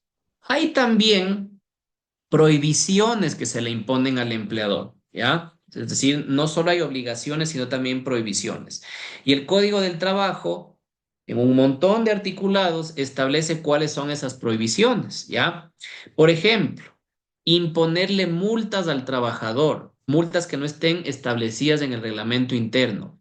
¿Las multas se pueden imponer? Claro, siempre que estén establecidas en un reglamento interno que haya sido conocido por el trabajador, ¿ya? Entonces, cuando yo hago un reglamento interno, lo elaboro, lo legalizo en el Ministerio del Trabajo y luego entrego un ejemplar a cada uno de mis trabajadores y les hago una capacitación, pues les digo, verán chicos, verán muchachos, este es el reglamento interno. Aquí hay unas condiciones que ustedes tienen que cumplir. Y si no cumplen esas condiciones, vienen las sanciones que están establecidas en el mismo reglamento. Cualquier multa que no esté establecida en un reglamento interno, conocido, aceptado y difundido entre los trabajadores, es una multa ilegal. ¿Ok? Otra prohibición: ningún empleador puede retener más del 10% de la remuneración de un trabajador por concepto de multas. Prohibido. Puede ser que el trabajador echó a perder una máquina en la empresa y le vamos a cobrar esa máquina al trabajador porque fue responsabilidad de él que se haya echado a perder esa máquina, ¿cierto? Bueno, le vamos a cobrar, pero no le podremos descontar más del 10%, ¿ya? Entonces habrá que hacer pues un prorrateo de esa máquina, ¿sí? De tal manera de que el trabajador pueda recibir esa remuneración, porque esa remuneración le sirve a él para su subsistencia y la de su familia si es que la tiene. Hay una excepción, ¿ya? En el tema de pensiones alimenticias, ¿ya? Cuando hay una sentencia, cuando hay un acta de mediación que le obliga a un trabajador a pagar una pensión alimenticia en favor de sus hijos o su hijo o su hija, el empleador tiene la obligación de descontar esa pensión alimenticia y depositarla en la cuenta que indique, ¿no es cierto?, esa sentencia o esa acta de mediación. Puede ser la cuenta bancaria de la mamá del menor en favor de quien se tiene que entregar la pensión, o puede ser directamente en el Consejo de la Judicatura, ¿no es cierto? Ahora bien, las pensiones alimenticias. Carolina, esto está en el Código del Trabajo. El tema este de las prohibiciones al empleador está en el Código del Trabajo. Verán, todo lo que estoy hablando yo aquí está en el Código del Trabajo, sino que me parece aburridísimo que nos pongamos a leer los artículos de la ley. Yo lo que hago es de explicarles lo que dice el Código del Trabajo, así de manera coloquial, ¿no es cierto? Pero todo esto está en el Código del Trabajo principalmente, y cuando hable de sector público, Ley Orgánica de Servicio Público, ¿ok? Entonces, les decía yo pensiones alimenticias. Hay una tabla y uno paga pensiones alimenticias en función de el ingreso que tiene. Mientras más ingresos tiene, más pensión alimenticia va a pagar. En este caso, la retención de esa pensión alimenticia, claro que puede superar ese 10%. De hecho, las pensiones alimenticias, como les decía yo, se pagan de manera progresiva y en esta tabla se puede llegar a pagar un poquito, alrededor del 45% del ingreso de la persona, siempre y cuando esté en la escala más alta, ¿ok? Otras prohibiciones, ¿no es cierto? Sancionar al trabajador con la suspensión del trabajo. Yo, por más enojado, ¿sí? Y perdón mi francés, por más cabreado que esté yo con un trabajador, no le puedo decir, ¿sabes qué? Ándate a tu casa y vuelve en 3 días. No te quiero ver. No, eso es imposible, ¿ya? No le puedo yo sancionar con la suspensión de su trabajo. Hay otras maneras de llamarle la atención, los famosos memos, los llamados de atención, las multas, pero yo no le puedo decir, ¿sabes qué? Ándate 2 días y piensa lo que hiciste y luego regresas. Eso más bien suena a la escuela en la que uno tenía clases, ¿no es cierto?, en los 80s y 90s, ¿no es cierto?, cuando la educación era mucho más jerárquica y al estudiante le decían, anda a pensar lo que hiciste y regresas al día siguiente, ¿ok? ¿Qué otra cosa no se puede hacer o está prohibido el empleador de hacer? Conculcar o quitar derechos sindicales. Cuando un sindicato en una empresa ha adquirido determinados derechos en favor de sus miembros, el empleador no puede el día de mañana desconocer esos derechos. Exigir o aceptar del trabajador gratificaciones para admitirlo en el trabajo o por otro motivo, ¿ya? Vean, el Ecuador es el país de los imposibles, porque aquí cualquier cosa que uno lee en la teoría se puede hacer realidad en la práctica. Acuérdense que en estos últimos años nos enteramos que en muchas instituciones públicas, sobre todo en la Asamblea Nacional, muchos asambleístas exigían, ¿no es cierto?, diezmos al personal que trabajaba para ellos, justamente para contratarlos o para garantizarles el puesto de trabajo. Eso está prohibido, ¿ya? No se puede pedirle al trabajador un centavo, no se le puede pedir al trabajador absolutamente nada, ¿ya? Para admitirlo, para ofrecerle la estabilidad contractual, ni mucho menos. Eso es ilegal y eso hay que denunciar, como muchas personas lo hicieron. Lo mismo en las empresas privadas, ¿ya? No está permitido. La remuneración se paga de manera íntegra, de manera total, ¿ok? ¿Qué otras cosas no puede hacer el empleador? ¿Qué otras cosas está prohibido el empleador de hacer? Obstaculizar a las autoridades del trabajo las visitas o las inspecciones. El Ministerio del Trabajo tiene una facultad investigativa de inspección de auditoría. Cuando hay una auditoría, cuando hay una inspección solicitada por el ministerio en una empresa, hay que transparentar la información y presentarla. No hay cómo obstaculizar, ¿no es cierto?, esa labor del ministerio. ¿Qué otra cosa está prohibido? Este también es un saludo a la bandera. Hacer propaganda política o religiosa dentro de la empresa, ¿ya? Y Lorena asiente porque sabe que es así.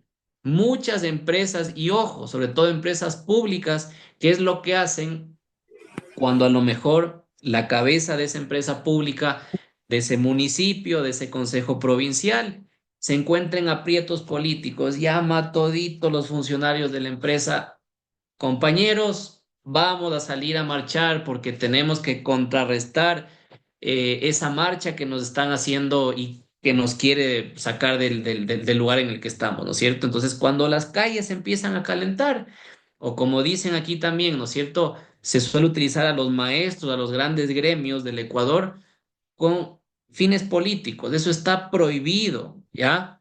Y digo que es un saludo a la bandera porque veo que aquí hay personas muy jóvenes, no tan jóvenes y personas viejas como yo, que hemos vivido, ¿no es cierto?, la historia de este país desde los 80, desde los 90 y desde el siglo XX.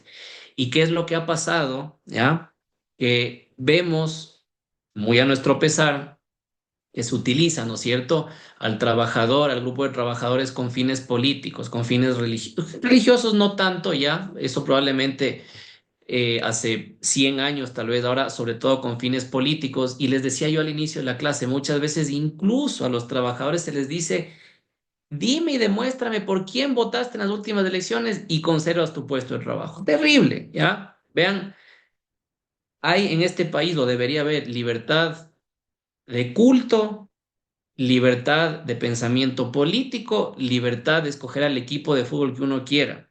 Y yo siempre les digo en clases, ¿no es cierto?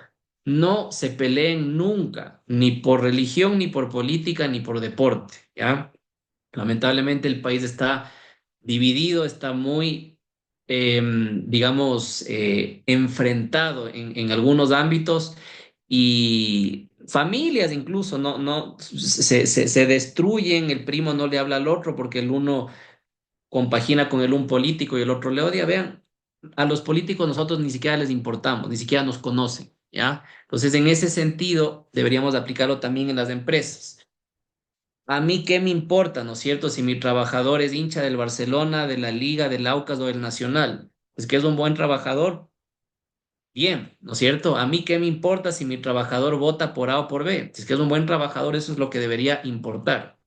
En ese sentido, prohibición expresa, constitucional y legal, establecida en el Código del Trabajo, hacer propaganda política o religiosa entre los trabajadores, o peor aún, que el empleador les obligue a sus trabajadores a hacer propaganda política o religiosa. Y finalmente, otra prohibición que tienen todos los empleadores: cobrar intereses a los trabajadores por anticipos de las remuneraciones. Prohibido, ¿ya? Ojo con lo siguiente. Cuando un trabajador tiene una necesidad económica, como todos podemos tener una necesidad económica, eh, y quiere solicitar, ¿no es cierto?, una ayuda de su empleador, lo puede hacer, claro que lo puede hacer, pero no es que le pide un préstamo, eso está mal dicho. Lo que pide es un anticipo de su remuneración. ¿Y por qué no cabe el préstamo? Porque el empleador no es banco, ¿ya? Y solo las instituciones financieras autorizadas por ley y por la Superintendencia de Bancos para otorgar préstamos pueden hacerlo. Si no quieren terminar como Don Nasa, ¿ya? Que prestaba dinero, ¿no es cierto?, en estas estructuras así piramidales, no presten dinero porque eso solo les corresponde a las instituciones financieras. Las empresas no pueden prestar dinero de manera permanente, constante. Cuando un trabajador necesita dinero de la empresa, lo que pide es un anticipo de su remuneración y el empleador le va descontando, ¿no es cierto?, ese egreso de dinero en las siguientes remuneraciones. Y por ese adelanto, por ese anticipo, no le puede cobrar intereses, ¿ya? Eso está limitado única y exclusivamente para las instituciones del sistema financiero, ¿ok? Entonces también anoten eso. Si ustedes identifican que a un trabajador, el empleador le dio una cantidad de dinero y le está cobrando intereses mensuales, prohibido denunciar, porque eso está penado incluso por el Código Integral Penal, ¿ya? Eso es usura, ¿ok? Bien, entonces voy a hacer otro alto aquí para ver si es que hay alguna otra pregunta que tenga que ver con estos temas que estaba mencionando. La última, voy de la última hacia las primeras. Me dice Emerson, ¿qué hacer si no le afilian al trabajador? ¿Ante qué autoridad acudir? Se puede acudir, en realidad, ante tres instancias. Yo siempre sugiero que los cartuchos que uno utiliza en el ámbito jurídico deben utilizarse del menor al mayor. No vamos a utilizar nuestra mejor arma al comienzo, es decir, el juicio. Y entonces, lo primero que habría que hacer allí, Emerson, es denunciar al inspector del trabajo. O también uno podría irse al Instituto Ecuatoriano de Seguridad Social y decir, vean, no me han afiliado, ¿sí? Si es que después de un procedimiento administrativo en el Ministerio del Trabajo ante el inspector, ¿ya? no se ha podido demostrar que había una relación laboral. Allí eventualmente yo presentaré una demanda ante un juez de lo laboral, ¿ya? Pero el tema de la no afiliación, eso debería denunciarse ante el Ministerio del Trabajo y también por cuerda separada ante el Instituto Ecuatoriano de Seguridad Social. Acá me dice Ángel Fabián, en el caso de los maestros, algunas veces cuando son denunciados, las juntas cantonales de los distritos disponen la suspensión de sus funciones. En ese caso, ¿cómo se podría entender la suspensión? Es decir, ¿lo envío a la casa o lo saco del aula y lo pongo como ayudante administrativo? Pregunta interesante, ¿ya? Como vamos a ver también probablemente el jueves, eh, una de las causales para demandar un despido intempestivo es el cambio de actividades sin consentimiento de el trabajador. Es decir, yo soy bodeguero. Yo, Martín Dotti, soy bodeguero en una empresa que ensambla calefones, ¿ya? Y resulta que mi empleador el día de mañana me dice, Martín, vas a salir de la bodega y vas a hacer mensajería o te voy a mandar a la caja registradora. Si es que yo no consiento en hacer mensajería o irme a la caja registradora, me están obligando a hacer algo para lo cual no me contrataron. Es un caso similar al que pone Ángel Fabián en su pregunta, ¿ya? Cuando a una persona, ¿no es cierto?, le sacan de un lugar y le ponen en otro sin su consentimiento, tranquilamente puede demandar un despido intempestivo porque le han cambiado de funciones sin su consentimiento. Ahora, distinto es el caso en el cual yo, por ejemplo, firmo un documento que digo, sí, acepto moverme de la bodega a la caja registradora. Ahí ya no hay pues la causal porque yo estoy aceptando eso de allí, ¿ok? Em, ¿Qué más? ¿Qué otras preguntas tengo acá? ¿Se puede contratar servicios domésticos 2 o 3 días a la semana mediante factura bajo el régimen RIMPE o RUC? No. ¿Y por qué no? Porque el servicio doméstico es un servicio material, es un servicio en donde predomina el esfuerzo físico, la mano de obra por sobre el intelecto. Entonces, automáticamente, un, una relación en donde hay una obligación de servicios domésticos es una relación laboral, así de simple, ¿ya? Que en la práctica personas, hombres, mujeres, empleadores, no afilien, ¿no es cierto?, a empleados o empleadas domésticas y les obliguen a emitir facturas o, como dice aquí Carolina, ¿no es cierto?, los comprobantes de esto bajo el régimen RIMPE es otra cosa, ¿ya? Que se haga eso en la práctica no significa que es legal, por el contrario, ¿ya? Aquí en el Ecuador estamos mal acostumbrados a hacer las cosas de manera incorrecta y a pasarnos las normas por el forro. Toda relación de carácter doméstico es una relación laboral. Y así sea que esa persona va solo un día, 2 días, 3 días o medio tiempo a esa casa, a ese domicilio, no importa, se puede hacer un contrato a tiempo parcial, que vamos a ver un poquito más adelante la clasificación de los contratos, ¿ok? ¿Qué más? ¿Qué más tengo por acá?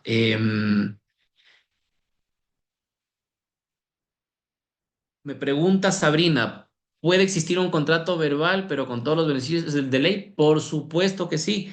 Cuando entremos a la clasificación de contratos laborales, vamos a ver que contratos laborales también hay verbales, ¿sí? Hay verbales, escritos, tácitos, expresos y demás. Relaciones verbales laborales, un montón, muchísimas en el Ecuador, ¿ok? Luego de cuánto tiempo puede empezar a aprobarse la relación laboral sin contrato y cuándo prescribe. A ver, prescripciones. Todo trabajador tiene 3 años para demandar judicialmente cualquier derecho que sienta que sea vulnerado. Ya pasados esos 3 años ya perdió la acción y no puede hacer absolutamente nada desde el punto de vista judicial. Como vamos a ver, hay excepciones, por ejemplo, mujeres embarazadas que han sido despedidas intempestivamente durante la gestación o durante la licencia por maternidad o durante el periodo de lactancia, pueden presentar una acción por despido ineficaz, esto es materia del jueves, pero tienen 30 días para hacerlo, ¿ya? Pero de manera general, Emily, 3 años, ¿no es cierto? La acción laboral prescribe en 3 años, entonces mucho ojo con eso, el tema del tiempo, ¿ok?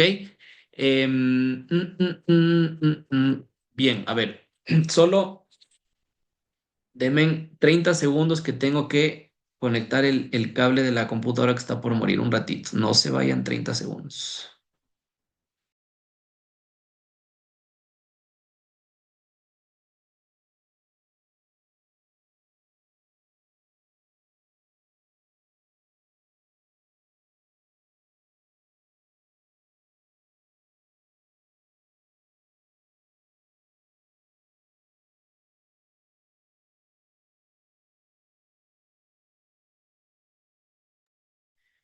Listo, volví. A ver, voy a terminar con un temita para no dejarlo para mañana y termino y concluyo con las preguntas. Entonces, terminamos prohibiciones del empleador, obligaciones del empleador y por supuesto, ¿no es cierto? El trabajador también tiene obligaciones y prohibiciones. ¿Cuáles son las obligaciones del trabajador que están establecidas también en el Código del Trabajo? Prestar el servicio, ejecutar la obra en la forma, tiempo y lugar que se hayan convenido, ¿ya? Dar aviso al empleador en caso de faltar al trabajo. Esto es súper importante, ¿ya? Ustedes como trabajadores cuando falten, cuando se enfermen, tienen que avisar, que de lo contrario pueden ser amonestados y si faltan por más de 3 días consecutivos sin avisar, ustedes pueden ser sujetos de un visto bueno, que es una figura a través de la cual se busca separar al trabajador con autorización del inspector del trabajo. Vamos a ver el visto bueno también un poquito más adelante, ¿ok? ¿Qué otras obligaciones tiene el trabajador? Trabajar en situaciones de peligro para atender emergencias. Por ejemplo, se inundó la fábrica y es importantísimo, es imprescindible que todos los trabajadores se presenten en la fábrica para sacar todo el material de tal manera de evitar que el material se eche a perder por inundación. El empleador me obliga a ir a mí en un horario distinto al que yo normalmente cumplo, me obliga a ir en un fin de semana, porque ojo, ¿no es cierto? Uno no escoge cuando se inunda la fábrica. Eso es un evento de fuerza mayor, ¿ya? Entonces, en ese caso, tengo yo la obligación como trabajador de asistir. Esto es jornada extraordinaria, se paga también con un recargo, pero tengo la obligación de ir yo a suplir, digamos, a resolver ese contingente, ¿ok? Otras obligaciones, actuar con diligencia, acatar las órdenes y disposiciones del empleador, observar el reglamento interno, si es que hubiera un reglamento interno, respetar medidas de seguridad e higiene, súper importante, ¿ya? Si es que a mí, mi empleador, que es un constructor, me obliga a mí como albañil a ponerme un casco, unas gafas, una faja para pesos, tengo que hacerlo. Porque si el día de mañana yo me lesiono, ¿ya? Mi empleador podría decir, a ver, señores Ministerio del Trabajo, aquí está el reglamento de seguridad y salud. Se le dijo al señor Martín Dotti que tenía que usar casco, gafas y faja para cargar pesos. No le dio la gana de ponerse la faja. Aquí tengo yo testimonios que indican que el señor no se ponía nunca la faja porque decía que le incomodaba. Su supervisor ha levantado un informe que dice que el señor Martín Dotti no usaba la faja. Yo como empleador le di la faja, le instruí cuál era la importancia de usar la faja y él no lo hizo. ¿Será responsabilidad del empleador? No, pues, porque es el trabajador el que incumplió, ¿no es cierto?, esta obligación de usar el equipo industrial, ¿ok? Y esto es súper común también, verán, ¿ya? Los accidentes laborales, las enfermedades laborales que muchas veces suceden por responsabilidad del empleador, pero otras veces también por irresponsabilidad de los trabajadores. Por eso hay que ser súper prolijo, súper meticuloso en el cumplimiento dentro de una empresa, ¿ok? ¿Qué otras obligaciones del trabajador? No hacer competencia al empleador, qué sé yo, pues, ¿no es cierto? Me contrata a mí el Independiente del Valle para que haga yo, eh, para que le maneje las redes sociales al Independiente del Valle, ¿no es cierto? Y resulta que por debajo también le estoy manejando las redes sociales a la Liga Deportiva Universitaria, que son obviamente dos equipos que compiten, ¿no es cierto?, en el mismo mercado, son dos instituciones deportivas. Ahí el Independiente del Valle tendría que a mí hacerme firmar un convenio de confidencialidad y no competencia, es decir, Martín Dotti como manager del Independiente del Valle no puede prestar servicios similares o iguales a favor de cualquier otra empresa o cualquier otra institución igual o similar a Independiente del Valle. De lo contrario, estaría yo violando, ¿no es cierto?, este principio de no hacerle competencia a mi empleador.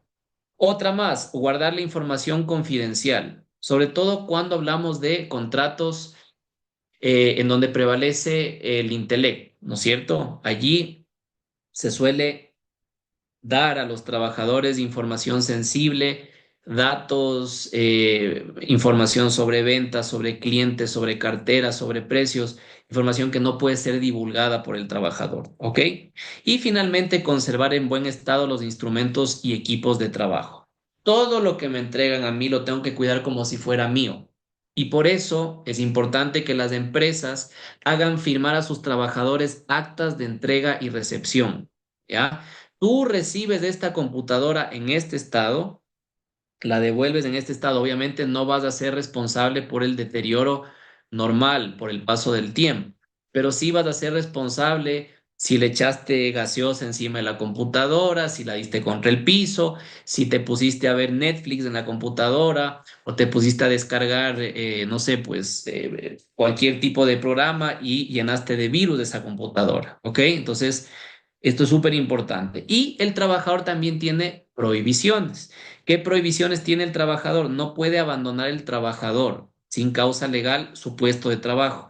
No es que digo, me peleo, me voy, adiós, nos vemos, regreso en una semana. No puede hacer eso. Tampoco puede suspender el trabajo, salvo el caso de una huelga, ¿ya? Me encantaría hablarles también a ustedes de derecho laboral colectivo. Sin embargo, 4 días y en total 8 horas no son suficientes para hablar de todos los temas que quisiera hacerlo, pero así rápidamente, ¿no es cierto? La huelga es una herramienta legal, jurídica, legítima que tienen los trabajadores para suspender labores y es una herramienta que tiene que ser solicitada por escrito al Ministerio del Trabajo. Y si el Ministerio del Trabajo califica como válida una huelga, allí los trabajadores pueden ausentarse de sus puestos de trabajo. De lo contrario, no lo pueden hacer. ¿Ok? ¿Qué otras cosas está el trabajador prohibido de hacer? Presentarse al trabajo bajo efectos de drogas o alcohol. Esta es hermosísima porque en un montón de empresas los trabajadores suelen ir borrachitos, suelen ir drogados y he tenido un montón de casos. Incluso, verán, el hecho de estar chuchaqui atenta contra esta prohibición de aquí, ¿ya? Entonces, si ustedes van a pegarse los tragos, ojo, no me sacarán esta partecita del video en redes sociales, me sacan todo el contexto, todo lo que voy a decir, porque luego me hacen famoso solo con ese retazo. Si quieren pegarse los tragos y trabajan para un empleador, no lo hagan inmediatamente antes de ir a trabajar, porque en muchas empresas a los trabajadores les hacen pruebas de alcoholemia, ¿no es cierto? Y basta que uno esté chuchaqui para que le hagan una de estas pruebas que presuman que uno está bajo efectos del alcohol, de patitas en la calle, visto bueno. ¿Ok? Entonces, mucho ojo con eso, ¿ya? La vida personal es la vida personal de cada uno, eso está clarísimo, pero en el puesto de trabajo uno tiene que presentarse de manera íntegra, ¿ya? De manera lúcida. Entonces, esto es algo muy recurrente en empresas y suele pasar que los trabajadores no quieren hacerse las pruebas de alcoholemia. Y si estamos un poquito fregados como empleador, porque si el trabajador no accede a hacerse esa prueba, difícil probar que estaba borracho o bajo los efectos del alcohol. Y finalmente, no puede tampoco hacer colectas durante su trabajo, salvo que tenga autorización del empleador. No puede tomar sin permiso, sin autorización de la empresa, útiles o materia prima. Y tampoco puede poner en peligro su seguridad o la de sus compañeros. Estas son prohibiciones expresas de los trabajadores en el puesto de trabajo. El día de mañana ya nos vamos a meter en la clasificación del contrato individual de trabajo, ¿sí? Pero antes de eso, como les decía, quiero ver si alcanzo a leer algunas otras, a leer algunas otras preguntas, ¿ya? Em, profe, y cuando obligan a firmar renuncia, ¿cuáles son los pasos a seguir, las pruebas que se necesitan? Este es un caso medio jodido, verán. Porque cuando una persona firma su renuncia, está consintiendo que la relación laboral está terminando por voluntad del trabajador. Eh, yo he tenido muchos casos en los cuales a los trabajadores les contratan y a la par de contratarles, les presentan un documento con la renuncia, sin fecha, para el día de mañana hacer efectiva esa renuncia, poniendo una fechita allí. ¿Ah? El mejor consejo que les podría dar es el siguiente: no firmen nunca ese documento. Y yo sé que muchas veces los empleadores se paran tiesos y dicen, bueno, si no firmas tú la renuncia este momento, hay otras 100 personas detrás de este puesto y escogeré a cualquiera que sí me quiera firmar la renuncia. Sin embargo, judicialmente, cuando hay una renuncia firmada de por medio, es casi imposible que el trabajador demuestre que le han obligado, ¿ya? ¿Cómo puede demostrar el trabajador que le obligaron? Le pusieron una pistola en la cabeza, eso es muy remoto. Entonces, más bien no firmen esas renuncias, ¿ya? Y si es que ese es el caso, podrían denunciar ustedes ante el inspector del trabajo que les están obligando a firmar ese documento, pero no lo firmen, ¿ya? Porque una vez firmado, eso es prueba para el empleador de que el trabajador ha querido él terminar la relación laboral, ¿ok? ¿Se pueden realizar pruebas de alcoholemia si están dispuestas en reglamento? Por supuesto. De hecho, empresas, por ejemplo, petroleras o empresas mineras exigen a los trabajadores alcohol test al ingreso cada día al campo, a donde sea, y si no, no les dejan entrar. Ya, entonces, a través de reglamentación interna, tranquilamente se puede regular eso, ¿ok? Em, Tengo aquí otras. Me piden modelo de acta de entrega-recepción. Vean, súper sencillito. Ciudad, acta de entrega-recepción. Mediante el presente documento, la empresa Perico de los Palotes, representada legalmente por tal persona, hace la entrega formal de los siguientes insumos: 1, 2, 3, 4, 5. El trabajador acepta recibir los insumos en la condición en la que los recibe y se compromete a devolverlos en el mismo estado. Punto. Así sencillito, pero siempre con las firmas de las dos partes, ¿ok? Em,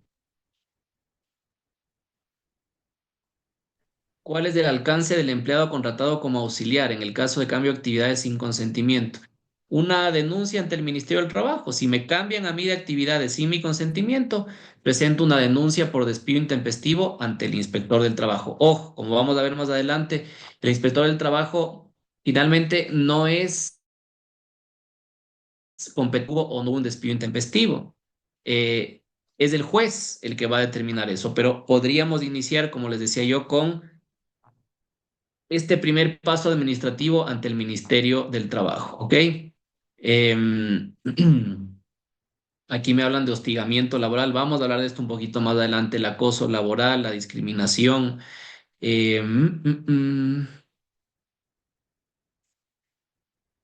Temas de renuncias, verán, cuando hablemos de la terminación del contrato laboral, me voy a hacer énfasis en esto, ¿ya? Nunca jamás de los jamases, cuando a un trabajador le dicen, ¿sabes qué? Ándate, y le dicen solo de manera verbal, ese trabajador tiene que irse. Uno tiene que exigir que por escrito le digan que su relación ha terminado, porque de lo contrario, eh, se podría invertir la tortilla allí y el empleador el día de mañana podría decir, mi trabajador abandonó el trabajo, yo no le he despedido, ¿dónde está pues, por escrito que yo le he despedido? Pero esto lo vamos a ver el día jueves cuando hablemos de la terminación del contrato, ¿ok?